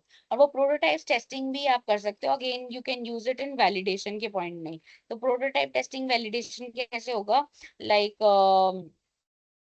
वो गाड़ी ही, जैसे अभी वो गाड़ी वाला एग्जांपल दिया था कि वो फास्ट इंजन बनाना है, तो फास्ट इंजन एकदम से 1000 मत बनवा दो, पहले उसके 5 वर्जन बनो, और वो 5 वर्जन ना कंपनी के ही एम्प्लॉयज की गाड़ियों में लगा दो। सो वो एम्प्लॉयज ही पहले टेस्ट कर लें कि सच में वो गाड़ी जो प्रॉमिस करती है, लाइक 1 मिनट में वो इतनी माइलेज कर लेगी, 5 मिनट में इतनी स्पीड पकड़ लेगी, वो कर पाती है नहीं कर पाती। तो एम्प्लॉयज कुछ फीडबैक देंगे, तो एटलीस्ट वो एम्प्लॉयज के ही फीडबैक से आपको पता चल जाएगा प्रोटोटाइप सक्सेस है या फेलियर है। अगर प्रोटोटाइप सक्सेस है तो फिर उसके और वर्जन्स बनाओ, और फिर उसको again you take it to the market, तो फिर आगे धीरे मार्केट में लेके जाओ। सो प्रोटोटाइप्स बनाने चाहिए और उसको टेस्ट भी करना चाहिए। देखो लिखा है ना टेस्ट वर्जन्स, तो वही चीज जो मैं बता रही हूँ वही इन्होंने इसको यहाँ पे लिखा हुआ है। Then we come to the next part which is test marketing. अब टेस्ट मार्केटिंग इज जो भी आपने चीज बनाई है उसको एक्चुअली मार्केटिंग में लेके जाना है, रियलिस्टिक मार्केटिंग में लेके जाना है। हाँ, यहाँ पे आप स्केल छोटा रख सकते हो, that you go on a real market but your scale can be small. So just imagine, जैसे अभी I was discussing about this या स्प्राइट का ये जो लिमिटेड एडिशन वाला जो प्रोडक्ट था, सो मे बी ये प्रोडक्ट आया है, बट अभी सपोज करो सिर्फ मेट्रो सिटीज में आया है, like may be it's available in Delhi, Mumbai, और may be 1 more or 2-3 more spaces, not more. तो what is they are doing, they have launched this product but in a test marketing phase, कि वो real market में उसको ले आए हैं, but अभी रियल मार्केट में भी ना बहुत छोटी छोटी जगह लेकर आए हैं सैंपल्स के फॉर्म में, ताकि यहाँ का जो फीडबैक मिले, यहाँ का जो उनको रिस्पॉन्स मिले, उसके बेसिस पे वो डिसीजन ले कि क्या इसको सच में पैन इंडिया लेवल पे ले जाया जा सकता है, ऑल इंडिया लेवल पे ले जाया जा सकता है, या नहीं ले जाया जा सकता। सो समथिंग लाइक दैट, उसको आप टेस्ट करो। तो उसमें आप सारी चीजें टेस्ट कर सकते हो, जब आप टेस्ट मार्केटिंग कर रहे हो तो आप सब टेस्ट करो, प्राइसिंग टेस्ट करो, अपनी पोजीशनिंग स्ट्रैटेजी चेक करो, डिस्ट्रीब्यूशन स्ट्रैटेजी चेक करो, एडवर्टाइजमेंट चेक करो, बजट चेक करो कि जितने बजट के साथ आए थे उस मार्केट में सर्वाइव भी कर पा रहे हो नहीं कर पा रहे, प्रॉफिट मिल रहा है नहीं मिल रहा, और अगर कुछ भी चेंज करने की जरूरत लगती है तो उसको फिर वहां से चेंज करो। ठीक है ना। अब ये देखो ना, कॉस्मेटिक्स कंपनी का यहाँ पे एग्जांपल दिया कि कॉस्मेटिक्स कंपनी है, तो वो स्किन केयर को जैसे सैंपल्स डिस्ट्रीब्यूट करती है। You might have seen this कि सम पीपल आर, अच्छा मैं एग्जांपल बताती हूँ, अभी कॉलेज में ही मुझे रिसेंटली मिला था, कोई इवेंट में स्पॉन्सर ही था ये, अल्टीरियर, या this is the brand, ulterior cosmetics, या सो वही जैसे इवेंट्स में स्पॉन्सर्स आते हैं, so this was the brand that was a sponsor, and ये सच में बहुत ये कह सकते हो दिस वेबसाइट वर्क्स, वेबसाइट पे ही मैंने प्रोडक्ट देखा था।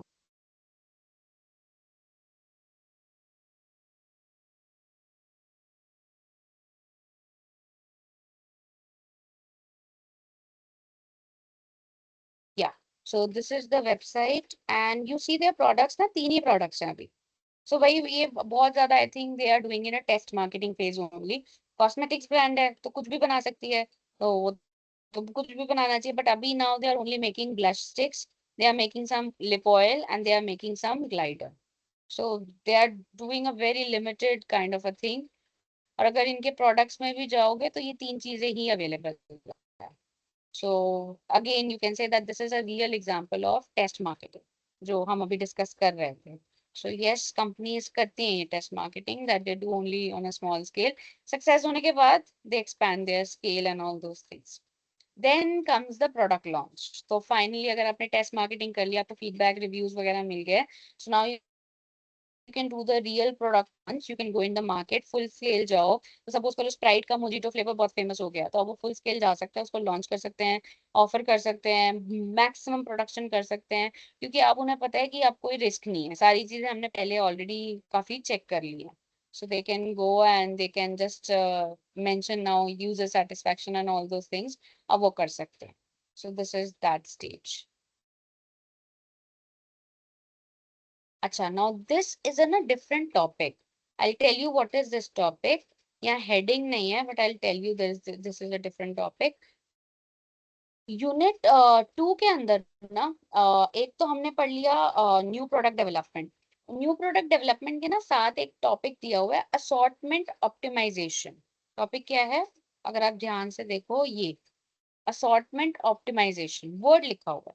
क्या होता है असॉर्टमेंट ऑप्टिमाइजेशन, वो अब इसमें हम डिस्कस करें। व्हाट इज असॉर्टमेंट ऑप्टिमाइजेशन, ये होता क्या है, इसको किसका सिग्निफिकेंस क्या है, ये आपको कैसे आ सकता है। Maybe you can get a full fledge question, या maybe you can get it in a case study also. तो असॉर्टमेंट ऑप्टिमाइजेशन का शायद केस स्टडी भी आ सकता है।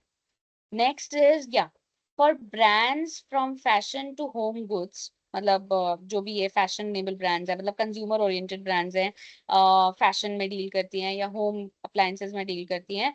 Assortment optimization encompasses the strategies and processes involved in curating a mix of products, अलग अलग प्रोडक्ट्स का mix banana, that effectively cater to consumer preferences, market trends and brands identity. So this steps helps to ensure a right balance between, this is the keyword, variety and volume. What happens जब आप ना आप सब assortment optimisation देख चुके हो, really में हम सब ने ये विटनेस किया हुआ है, बट हमें समझ नहीं आता कि टेक्निकली से असॉर्टमेंट ऑप्टिमाइजेशन कहते हैं। असॉर्टमेंट ऑप्टिमाइजेशन इज, जैसे आप किसी भी मॉल में जाते हो, किसी भी शोरूम में जाते हो, यू सी दैट उनका चीजें दिखाने का मतलब the way they are presenting their products to us is a way, they are not displaying everything, but they are displaying a set of things to us, and बाकी चीजें उन्होंने हमारे ऊपर छोड़ दी है।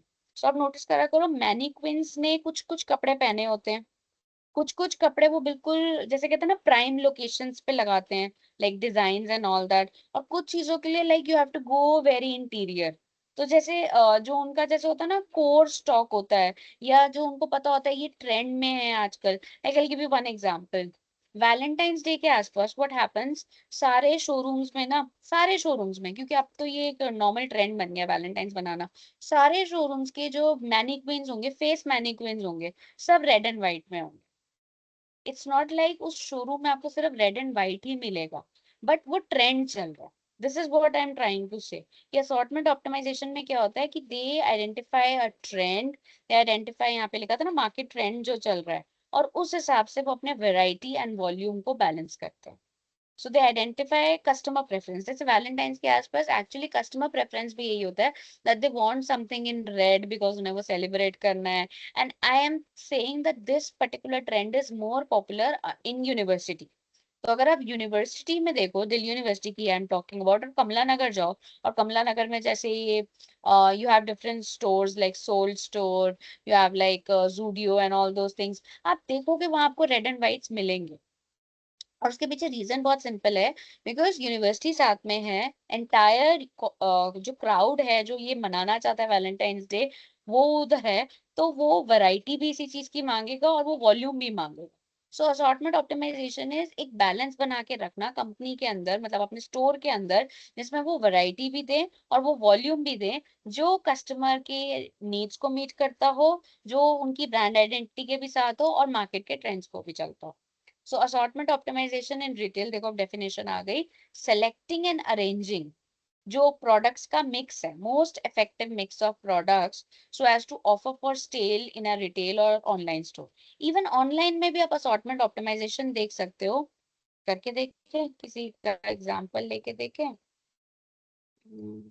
चलिए बेटा फ्लिपकार्ट देखते हैं। आई एम नॉट श्योर क्या क्या आएगा क्या नहीं आएगा, it's just a random experiment जो हम कर रहे हैं, और क्योंकि हम ऑफलाइन तो अभी जा नहीं सकते, बट हम ऑनलाइन का तो देख सकते हैं कि क्या किसका असॉर्टमेंट आ रहा है या नहीं आ रहा। नाउ यू सी है फ्लिपकार्ट पे आपको ये सब मिल रहा है, you see so many products are there, but the moment मैं जब ऊपर गई और उसने मुझे जो इंटरेस्टिंग फाइंड्स बना के दिए वो ये, मे बी आपके लिए वो फाइंड्स डिफरेंट हो सकते हैं, अगर वो शायद मेरा प्रोफाइल रीड कर पा रहा है या शायद उसको पता चल रहा है कि मैं लास्ट विजिट मैंने कब करी थी, तो वो मुझे देखो ये कुछ असॉर्टमेंट ऑप्टिमाइजेशन करके दे रहा है। सो मिलता है इस पे बहुत कुछ है, you see we have so many options available, but what options is it giving to me? It is giving to me something these options नीचे भी हैं, some brands in spotlight, तो उसके पास brands बहुत सारे होंगे।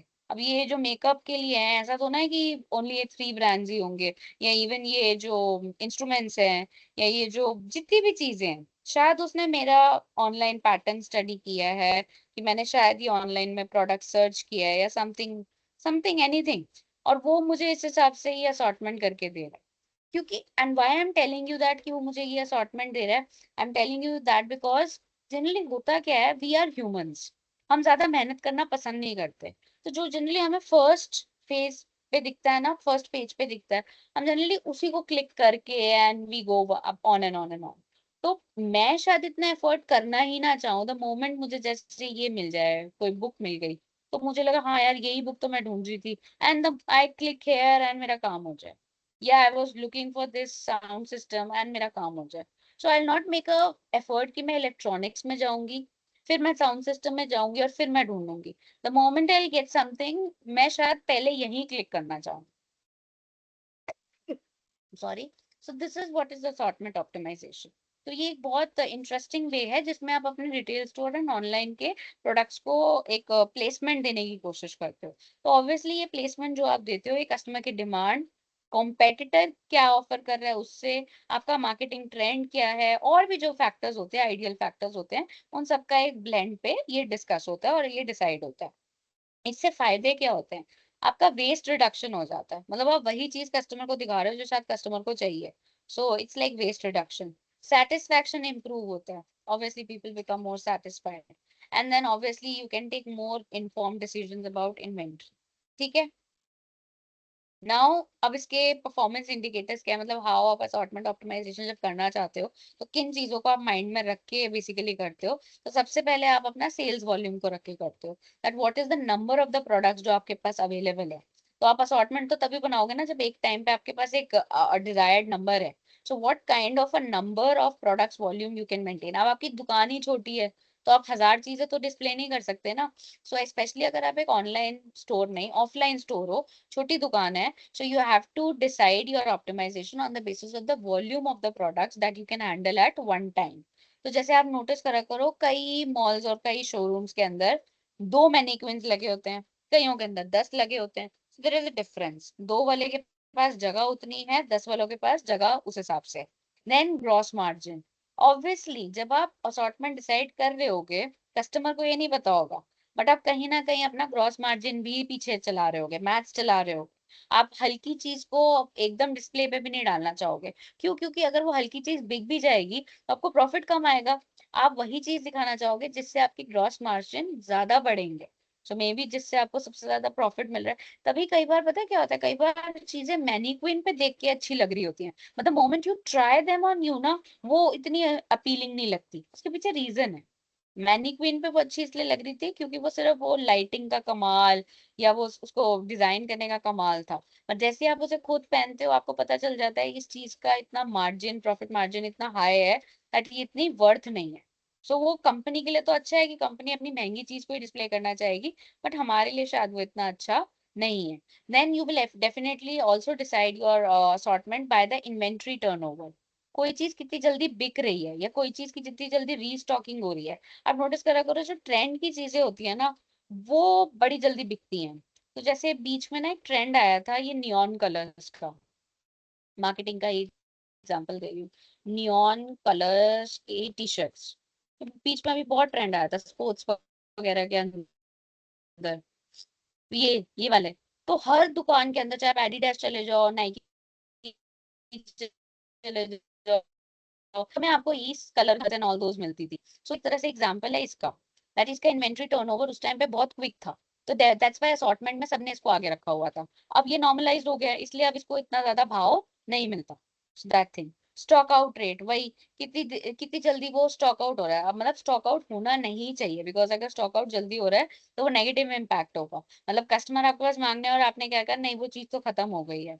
तो अब जैसे जस्ट इमेजिन मैं अपने किराने वाले के पास जाऊं और मैं कहूँ मुझे स्प्राइट का वो लिमिटेड एडिशन दे दो, और वो मुझे कहे नहीं वो तो खत्म हो गया है। सो कस्टमर तो बुरा मानेगा ना कि मैं लेने भी आया और मुझे मिला नहीं, और उसके पीछे रीजन यही है कि वो लिमिटेड एडिशन है। तो दुकानदार ने शायद उसका स्टॉक मेंटेन नहीं करा तो वो स्टॉक आउट हो जाएगा। So that will be a loss for the business दुकानदार। देन कस्टमर सेटिस्फैक्शन, जिन जिन प्रोडक्ट्स के साथ कस्टमर सेटिस्फाई है उन्हें तो असॉर्टमेंट में ऊपर रखना ही चाहिए, no doubts in that. Because customer उससे खुश है तो वो जब तक आप कस्टमर को दिखाओगे, customer would be more than happy and more than willing to do that thing. Then is ROI। ROI is return on investment, आपको कितना रिटर्न मिल रहा है। तो again it is related to your gross margin only, कि अगर आपका margin अच्छा होगा तो आपका ROI भी अच्छा होगा। सो ROI और ग्रॉस मार्जिन में फर्क ये है कि जब हम ग्रॉस मार्जिन इंक्लूड करते हैं तो कुछ उसमें कॉस्ट वगैरह रह जाती है, मतलब it's not a net profit. जब हम ROI पे जाते हैं तो you get a net figure, final सारे एक्सपेंसेस वगैरह सब माइनस करने के बाद, टैक्सेशन वगैरह सब माइनस करने के बाद। तो दैट्स अ नेट फिगर। तो ऑब्वियसली आप नेट फिगर अगर देखोगे तो आपका ग्रॉस अगर अच्छा है, मतलब ग्रॉस ही किसी का 70 है तो उसका नेट भी ROI भी बहुत अच्छा होगा। सो ये KPIs बहुत जरूरी होते हैं असॉर्टमेंट को करने के लिए। अब यहाँ पे अब ये वाला टॉपिक क्या है, ये टॉपिक है कि आप कौन से डेटा प्रोडक्ट्स या कौन से डेटा एनालिटिक्स टूल यूज कर सकते हो फॉर रिटेल ऑप्टिमाइजेशन। तो कौन सा डेटा आप यूज कर सकते हो जिससे आपका रिटेल ऑप्टिमाइजेशन या असॉर्टमेंट ऑप्टिमाइजेशन हो सके। तो उसके लिए आप अपना सेल्स डेटा एनालिटिक्स कर सकते हो। तो जो भी आप सेल्स कर रहे हो उसका जो डेटा है उसका एनालिटिक्स करना है। तो obviously whatever selling data is available to a company, अगर वो उसको एज एन एनालिटिक्स यूज करते हैं, मतलब उसका एक डेटाबेस बना दे, तो उससे हमें पता चल जाएगा कौन सी। और पता है बाहर की कंट्रीज में ना ये एक प्रैक्टिस होती है। ये प्रैक्टिस बड़े बड़े मॉल्स में, शायद बड़े बड़े मॉल्स में इंडिया में भी होती होगी, बट इवन बाहर की कंट्रीज में ना वो 7-Eleven स्टोर्स बड़े पॉपुलर हैं, जैसे हम 24/7 शॉप्स कहते हैं।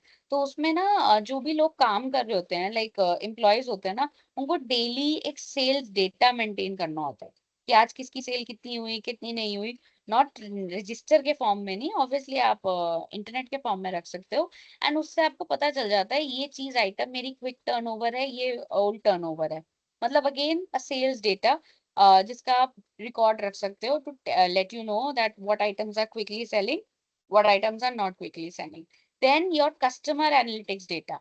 अब कस्टमर एनालिटिक्स डेटा में क्या आएगा, आपकी इंफॉर्मेशन आएगी कि कस्टमर्स का डेमोग्राफी क्या है और साइकोग्राफी क्या है। एक टारगेट ऑडियंस कौन है, टारगेट ऑडियंस की लाइक्स डिसलाइक्स, इसमें आप सारा अपना लास्ट क्लास का याद कर सकते हो, उनका इंटरेस्ट, उनका ब्रांड लॉयल्टी, उनका परचेज इंटेंशन, परचेज बिहेवियर, वो सारी चीजें इसमें आ जाएंगी। देन आपका इन्वेंट्री मैनेजमेंट सिस्टम कैसा है। अब इन्वेंट्री मैनेजमेंट सिस्टम की बात आई है तो मैं आपको थोड़ा सा पीछे लेके जाना चाहूंगी।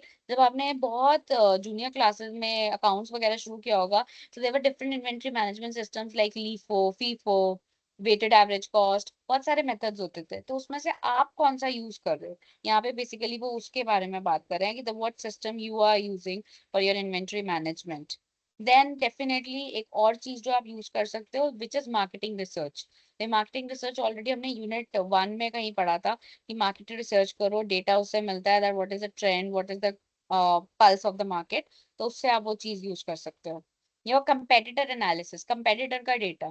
तो अगर आप अपना डेटा नहीं अपने कंपेटिटर का भी डेटा करो तो उससे भी आप अपनी असॉर्टमेंट बना सकते हो, क्योंकि उससे आपको ये पता चल जाएगा कि उसकी दुकान ज्यादा क्या बिक क्यों बिक रहा है।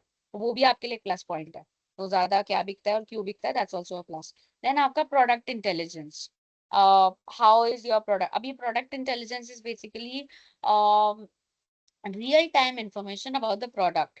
प्रोडक्ट इंटेलिजेंस आप ऐसे कह सकते हो like the moment the product is manufactured in the factory, factory में बन गया, उस पे कोई टैग या उस पे कोई RFID लगा दो, मतलब उस पे कोई टैकर लगा दो। फिर वो प्रोडक्ट वहां से जब तक ट्रांजिट में होगा, लाइक मूवमेंट कर रहा होगा to the warehouse, to the wholesaler, to the retailer, to the final customer, जब तक नहीं पहुंच जाएगा, आपको पूरा उसका डेटा मिलता रहेगा कि वो प्रोडक्ट अब कहाँ है, अब कहाँ है, अब कहाँ है। डिलीवरी वाले आजकल यही यूज करते हैं। तो जो डिलीवरी पार्सल्स लाते हैं ना, अगर आप डिलीवरी का मॉडल देखो, मुझे बाकियों का तो नहीं पता बट मुझे अभी रिसेंटली डिलीवरी का मॉडल यूज करने का मौका मिला था। डिलीवरी, ये जो ऐप है, कुरियर प्रोवाइड करवाता है। इसका जो मॉडल है वो ऐसा ही है, ताकि ये रियल टाइम बेसिस पे आपको मैप पे ले जाएगा और ट्रैक करवाता रहता है दैट अब आपका पार्सल यहाँ पहुंचा, यहाँ पहुंचा, यहाँ पहुंचा, सो दैट कस्टमर को एक अश्योरेंस रहती है। सो this is real example of product intelligence, that your system is very real time information search and all दोस वाला। अब डेटा सोर्सेज अगेन, अब ये डेटा मतलब ये हमने बात कर ली डेटा कहाँ से आएगा, तो डेटा यहाँ से आप यूज कर सकते हो। अब इस डेटा को भी बनाने के लिए मटेरियल कहाँ से आएगा, वो मटेरियल आ सकता है point of sales data. Point of sales data वो होता है जैसे आप लोग मॉल्स वगैरह में जाते हो तो वो बिलिंग काउंटर में वो जो स्कैन करते हैं, that's a point of sale data. जब तक वो स्कैन नहीं होता तब तक वो बिलिंग के लिए नहीं एलिजिबल होता।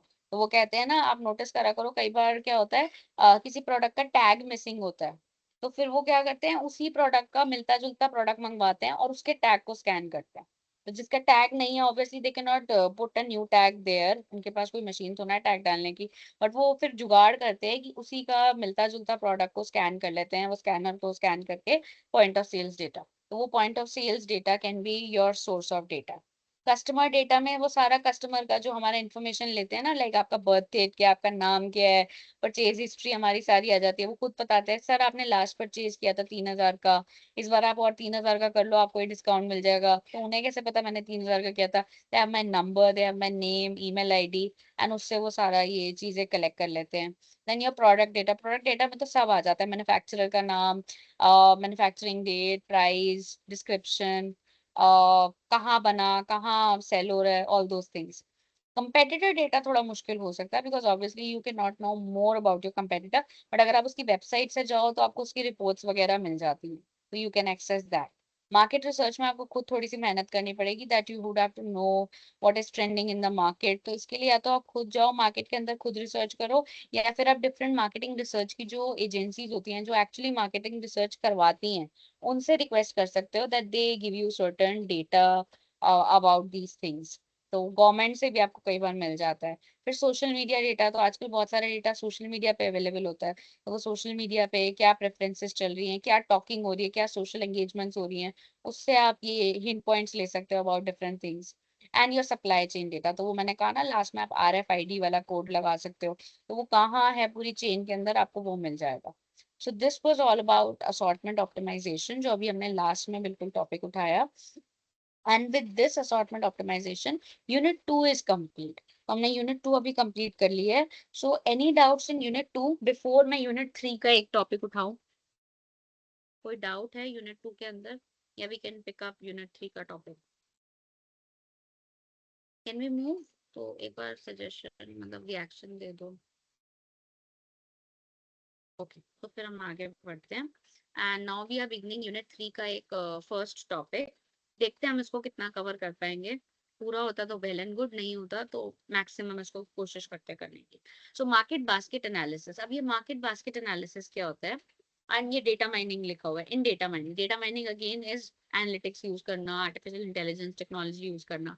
सो uncovering the purchase patterns in any retail setting is known as market basket analysis।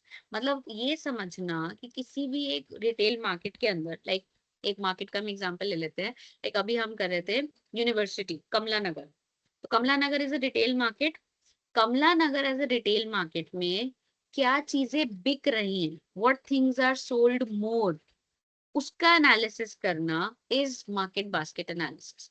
वहां परचेज पैटर्न क्या है, वहां की मार्केट बास्केट में लोग क्या भर रहे हैं। मतलब जनरली हम जब शॉपिंग करने जाते हैं तो एक बास्केट लेके जाते हैं ना, हम मार्केटिंग मतलब हम मार्केट में जा रहे हैं, बास्केट लेके जा रहे हैं, तो हमारी बास्केट में क्या सामान है उसका एनालिसिस जो कंपनी वाले करते हैं, that is a market basket analysis. So in simple terms data mining को यूज करना, आर्टिफिशियल इंटेलिजेंस, बिग डेटा को यूज करना, ताकि हम ये समझ सके कि कौन से प्रोडक्ट्स का कॉम्बिनेशन साथ में खरीदा जा रहा है।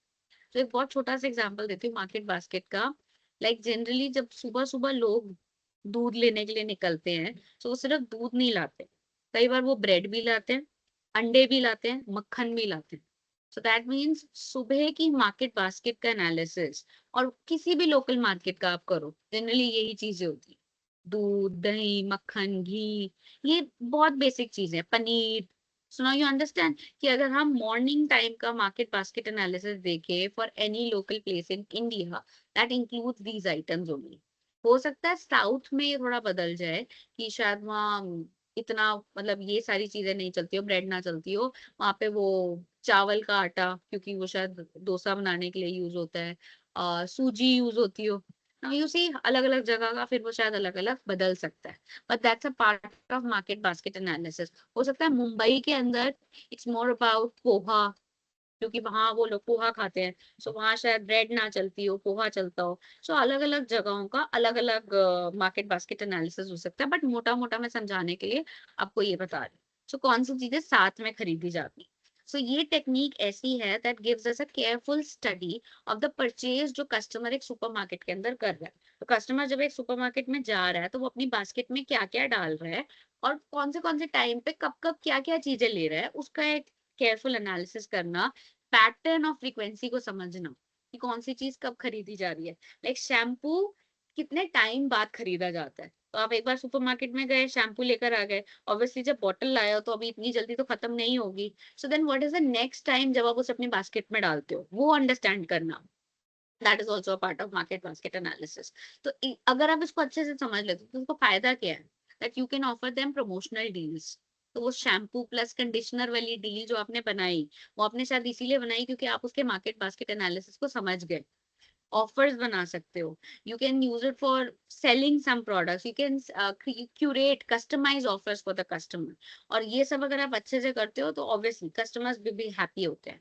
सो डेटा माइनिंग कॉन्सेप्ट्स को बेसिकली आप इसलिए यूज करते हो ताकि अभी हमने वर्ड्स नहीं डिस्कस किए, क्रॉस सेलिंग क्या होता है और एक अप सेलिंग होता है, ये हम नेक्स्ट क्लास में डिस्कस करेंगे। Cross selling I am not touching, but यहाँ पे वो बेसिकली इस बात को कह रहा है कि अगर आप डेटा माइनिंग यूज करो तो आपको सेल्स का पैटर्न समझने में ज्यादा आसानी होती है। सेल्स का पैटर्न समझने का मतलब क्या है, like these graphs and all that. जैसे I just give you example, sales data,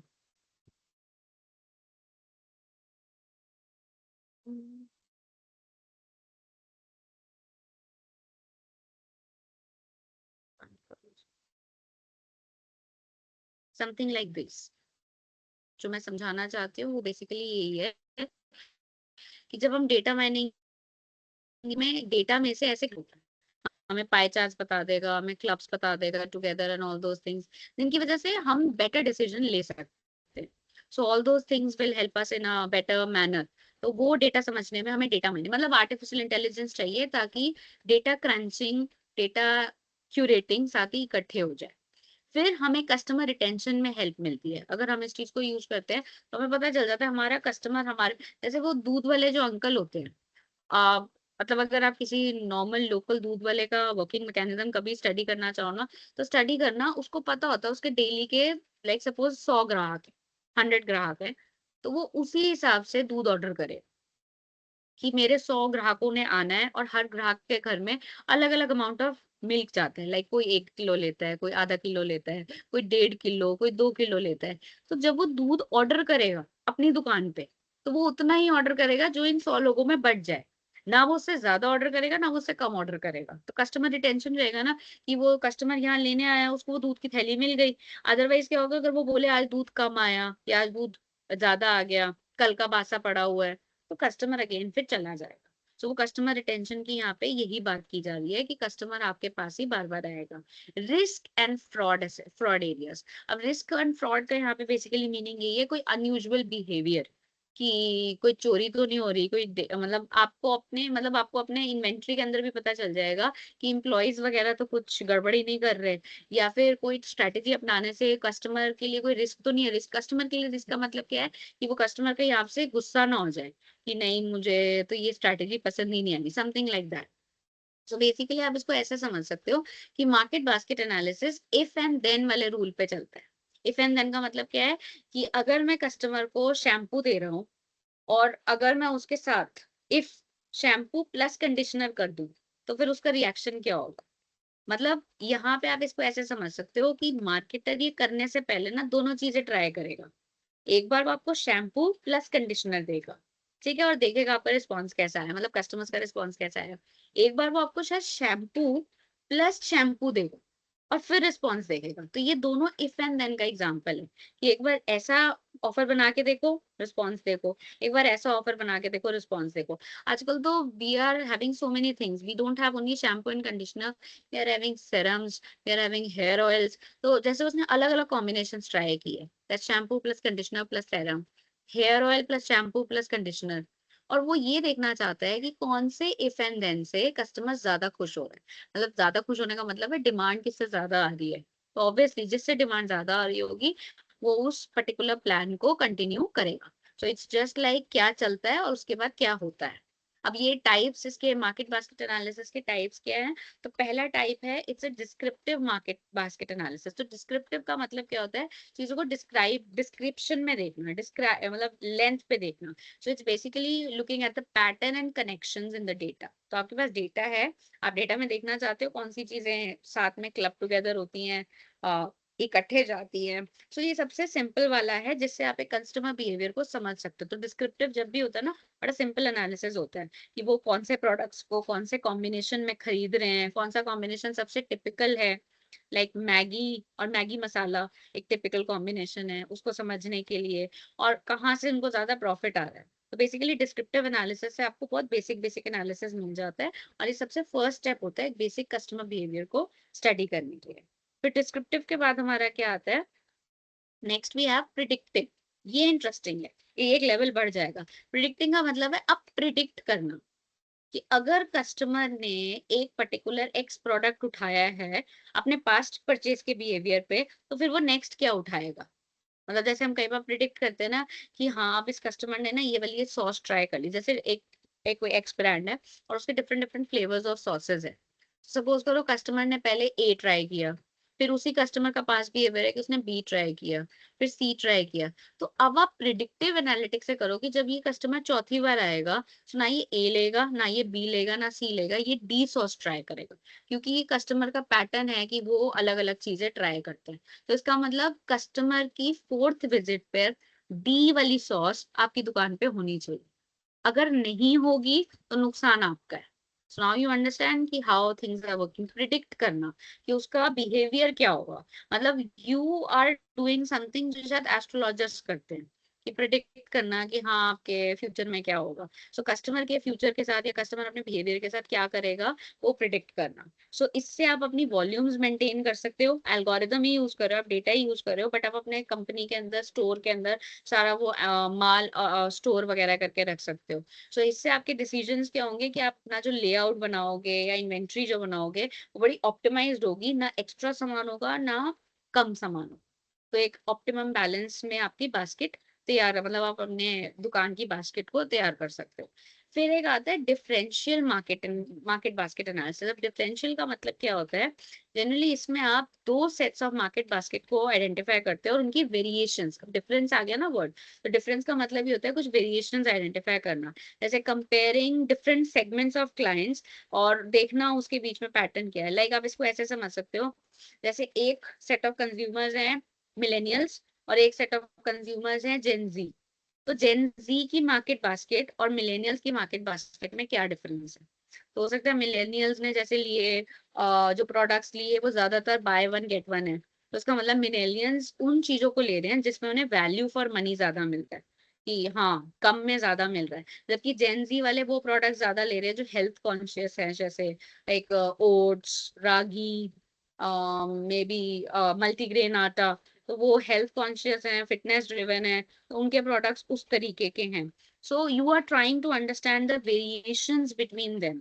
और इससे इनको उनको ये भी पता चल जाता है कि जो कस्टमर बिहेवियर में अब शिफ्ट आ रहा है, चेंज आ रहा है, वो क्यों आ रहा है। तो उन्हें पता चल जाएगा जैसे जैसे मिलेनियल्स पीछे होते जाएंगे, मतलब पुराने होते जाएंगे, जेन जी वाले प्रोडक्ट्स को उन्हें ज्यादा रखना पड़ेगा। लाइक ये ओट्स, रागी, बाजरा वाली चीजें उन्हें शायद ज्यादा रखनी पड़ेंगी। सो डिफरेंशियल मार्केट बास्केट एनालिसिस। अब इसके फायदे क्या, मार्केट बास्केट एनालिसिस क्यों करना चाहिए, क्या बेनिफिट है। तो सबसे पहला फायदा है कस्टमर को समझने में हमें हेल्प मिल रही। हम डेटा यूज कर रहे हैं, हम टेक्नोलॉजी यूज कर रहे हैं, बट हम समझ कस्टमर को रहे हैं। तो ये हमारे लिए सबसे बड़ा फायदा है, that yes we are understanding customer with the help of data and marketing techniques. Then हम अपनी इन्वेंट्री मैनेज कर सकते हैं, ओवर स्टॉकिंग नहीं होगी, अंडर स्टॉकिंग नहीं होगी, उतना ही होगा जितना एक टाइम पे कोई कस्टमर मांगने आएगा।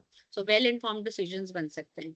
फिर प्राइसिंग, हर कस्टमर को जब हम एक ऑफर क्यूरेट करेंगे तो हम एक बेटर प्राइस पे करेंगे, ना ज्यादा पे ना कम पे, ताकि नुकसान किसी को भी ना हो, ना कस्टमर हमसे भागे ना हम कस्टमर से हाथ धो बैठे। और फिर सेल्स ग्रोथ, जब आप अच्छी स्ट्रेटजीज दोगे, अच्छे ऑफर्स दोगे, आपकी दुकान पे माल भी मिलेगा, तो ऑब्वियसली आपकी सेल्स ग्रोथ होगी, कस्टमर आप ही के पास बार बार आएगा, तो your sales will rise simultaneously. Then अब इसकी एप्लीकेशंस क्या है, कहाँ कहाँ मार्केट बास्केट एनालिसिस यूज होता है। तो सबसे पहले तो रिटेल में यूज होता है, तो रिटेल सेक्टर में सारे कस्टमर के बाइंग पैटर्न्स को समझने के लिए, बिहेवियर को समझने के लिए। अब वो रिटेल कोई भी फॉर्मेट हो सकता है, it could be like mall, it could be like a small shop, it could be kirana वाला, it could be a fashion store, any kind of a retail platform, वहां पे हमारा मार्केट बास्केट एनालिसिस वर्क करता है। तो retail के अंदर ये यूज होता है। फिर ये कहाँ यूज होता है, ई कॉमर्स, ऑनलाइन प्लेटफॉर्म्स पे। तो जैसे हम अभी दुकानों के लिए समझ रहे थे, अगर हम यही चीज को ऑनलाइन प्लेटफॉर्म्स पे समझ लें कि फ्लिपकार्ट वाला ये समझे, जेप्टो वाला ये समझे, अमेजन वाला, बिग बास्केट वाला ये समझे कि कस्टमर क्या लेता है, कब लेता है, किस बास्केट के अंदर लेता है, किस कॉम्बिनेशन के अंदर लेता है, तो कभी भी कस्टमर को sorry the product is not available बोलना ही नहीं पड़ेगा, या sorry the delivery is not available बोलना ही नहीं पड़ेगा। तो कस्टमर भी कभी दुखी नहीं होगा, एंड कस्टमर आपको कभी आपकी ऐप को छोड़ के कभी दूसरे ऐप पे भी नहीं जाएगा। देन अब आप कहोगे मैम ये फाइनेंस क्यों लिखा है, yes market basket analysis finance में भी यूज होता है, बिकॉज फाइनेंस में भी लोग जनरली क्या करते हैं, मार्केट के अंदर शेयर्स खरीदते हैं। So there is a pattern कि वो कौन से शेयर्स कॉम्बिनेशन में खरीदते हैं, कौन से शेयर्स अलग अलग कॉम्बिनेशन में खरीदते हैं। तो अगर कोई, मैं जैसे मैं फाइनेंस के अंदर किसी की इन्वेस्टमेंट मैनेजर हूँ, तो मुझे पता होना चाहिए कि मेरे क्लाइंट का मार्केट बास्केट क्या है, ताकि जब मैं उसके लिए डिसीजंस ले सकूं तो मैं वही वाले शेयर्स पर्टिकुलरली उस टाइम पे उसकी बास्केट में रखूं, ताकि वो सेटिस्फाई रहे, मतलब उसके पोर्टफोलियो में उसको वैसे रिटर्न्स मिले। फिर आप टेलीकम्युनिकेशंस में कैसे समझ सकते हो, टेलीकम्युनिकेशंस में इसीलिए ही हो सकता है क्योंकि आप टेलीकम्युनिकेशंस में देखा करो, ये एयरटेल वोडाफोन वाले होते हैं ना, ये भी पैक्स बनाते हैं। तो इनके पैक्स में ना एक अब देखना यूनिफॉर्मिटी होती है कि उसमें ये उतना ही देते हैं, लाइक इसके साथ ये मैसेज फ्री, मैसेज के साथ वीडियो फ्री, या फिर आजकल तो जनरली टेक्निक बदल गई है, मैसेजेस कोई करता नहीं है, तो जनरली आप जब चार्ज कराते हो तो आपको ओटीटी प्लान की सब्सक्रिप्शन दी जाती है। तो उनका भी एक क्यूरेटेड पैक होता है कि इस वाले पैक के साथ एक ही सब्सक्रिप्शन मिलेगी, लाइक हॉटस्टार ही मिलेगा। और जैसे जैसे आप अपना पैक का रेंज बढ़ाते जाते हो ना, वो आपको सोनी लिव की तरफ, वो आपको होइचोई की तरफ और सारी चीजों की तरफ लेके जाते जाते हैं। सो दैट्स अगेन ना मार्केट बास्केट एनालिसिस की वो टेक्नोलॉजी से यूज करते हैं, ताकि कस्टमर जो भी आपके उसमें आए, मतलब टेलीकम्युनिकेशन सर्विसेज यूज कर रहे हैं, तो वो हैप्पी रहे। मैन्युफैक्चरिंग, अब मैन्युफैक्चरिंग वाले एक ऐसे यूज कर सकते हैं ताकि जब वो मैन्युफैक्चर कर रहे हो तो एटलीस्ट वो चीजें मैन्युफैक्चर करें जो मार्केट के अंदर डिमांड में है। क्योंकि कई बार क्या हो जाता है, ओवर मैन्युफैक्चरिंग अंडर मैन्युफैक्चरिंग हो जाती है।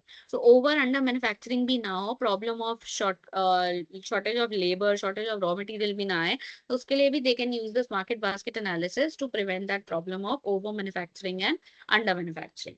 अब देखो यहीं पे भी कुछ बेनिफिट्स और हैं जो शायद पीछे नहीं लिखे होंगे। मार्केट शेयर वाला we have discussed, consumer behaviour analysis we have discussed, we have not discussed in store optimization. In store optimization एक तरह से वही है दैट इन्वेंट्री आपका मेंटेन रहेगा। जो हमने डिस्कस नहीं किया that is campaigning and promotions, मतलब अलग अलग उनके लिए offers banana, and recommendations.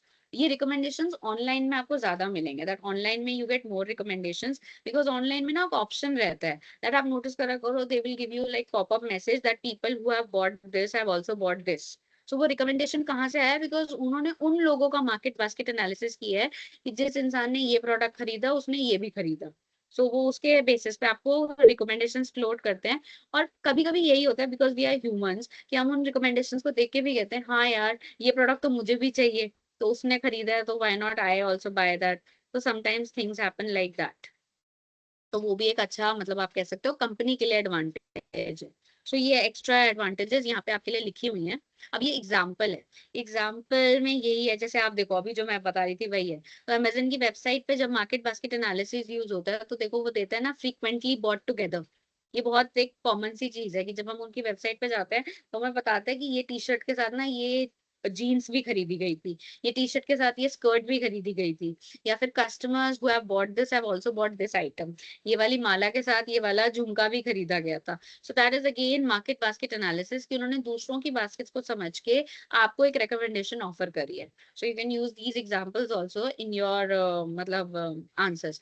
Even अगर आप यहाँ पे अगर आप normal brick and mortar shop की बात करो, जैसे नॉर्मल किसी दुकान की बात करो, मॉल की बात करो, तो उसमें सेल्स पर्सन भी ऐसे ही कहते हैं, मैम ये वाली चीज बहुत ट्रेंडिंग है, आपको पता है कि हम ऑलरेडी 10 आउटपुट्स में बेच चुके हैं इतने यूनिट्स, और इसको ना इसके साथ पेयर किया जाता है।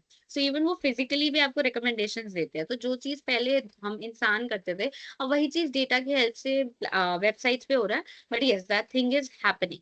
तो ऐसा नहीं है कि ये चीज नहीं हो रही और पहले नहीं होती थी। तो कुछ बहुत नया नहीं है, बट हाँ, इसका टेक्निकल टर्म आपको आज पता चला है।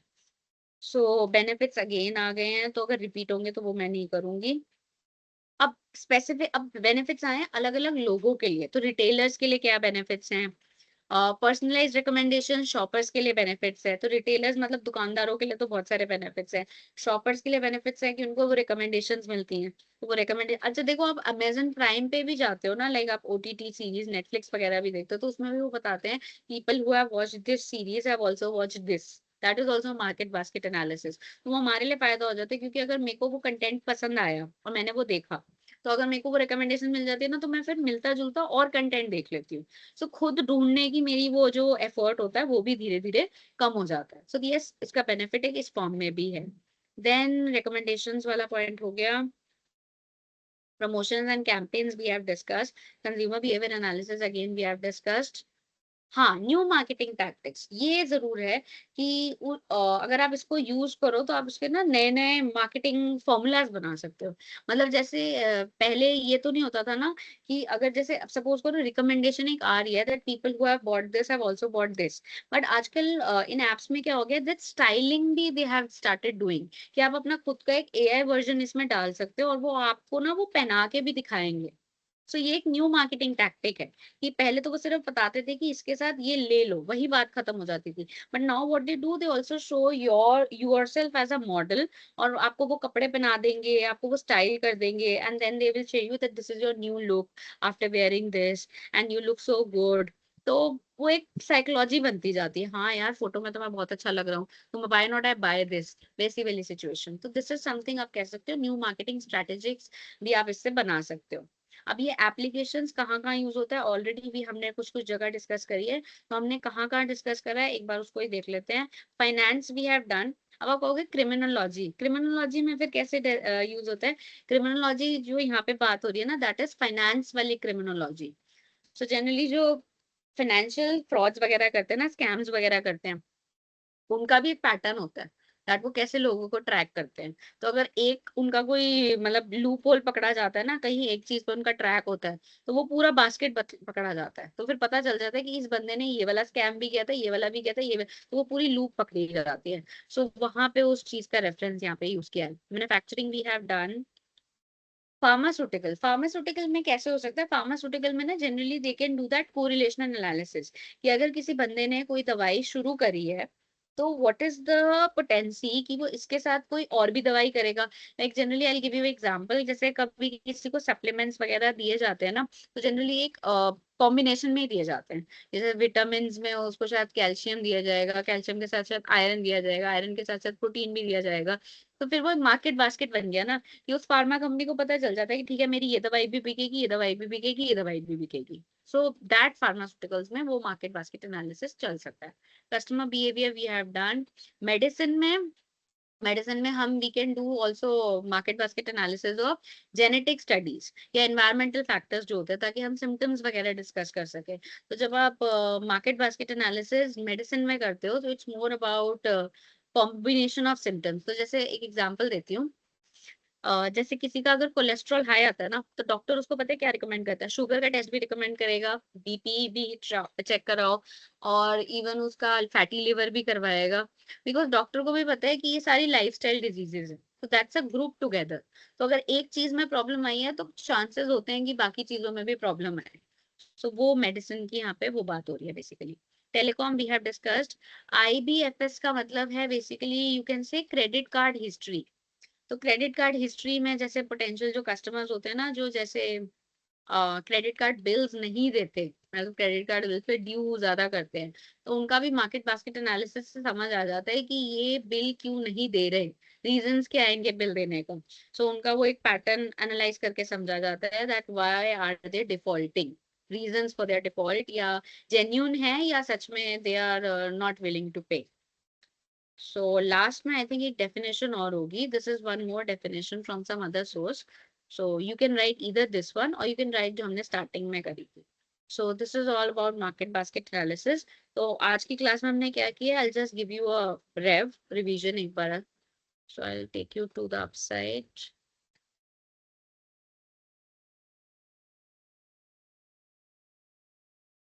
So we were discussing unit 2 का last topic which was about the new product design and development. हमने पहले इसको product and services के basis पे differentiate भी किया that service design और product design में क्या फर्क होता है, फिर डिटेल में product design service design को समझा, फिर इसके फायदे क्या है, differences क्या है वो समझा। देन हमने एग्जाम्पल्स के बाद ये समझा कि एक न्यू प्रोडक्ट डेवलपमेंट होता कैसे।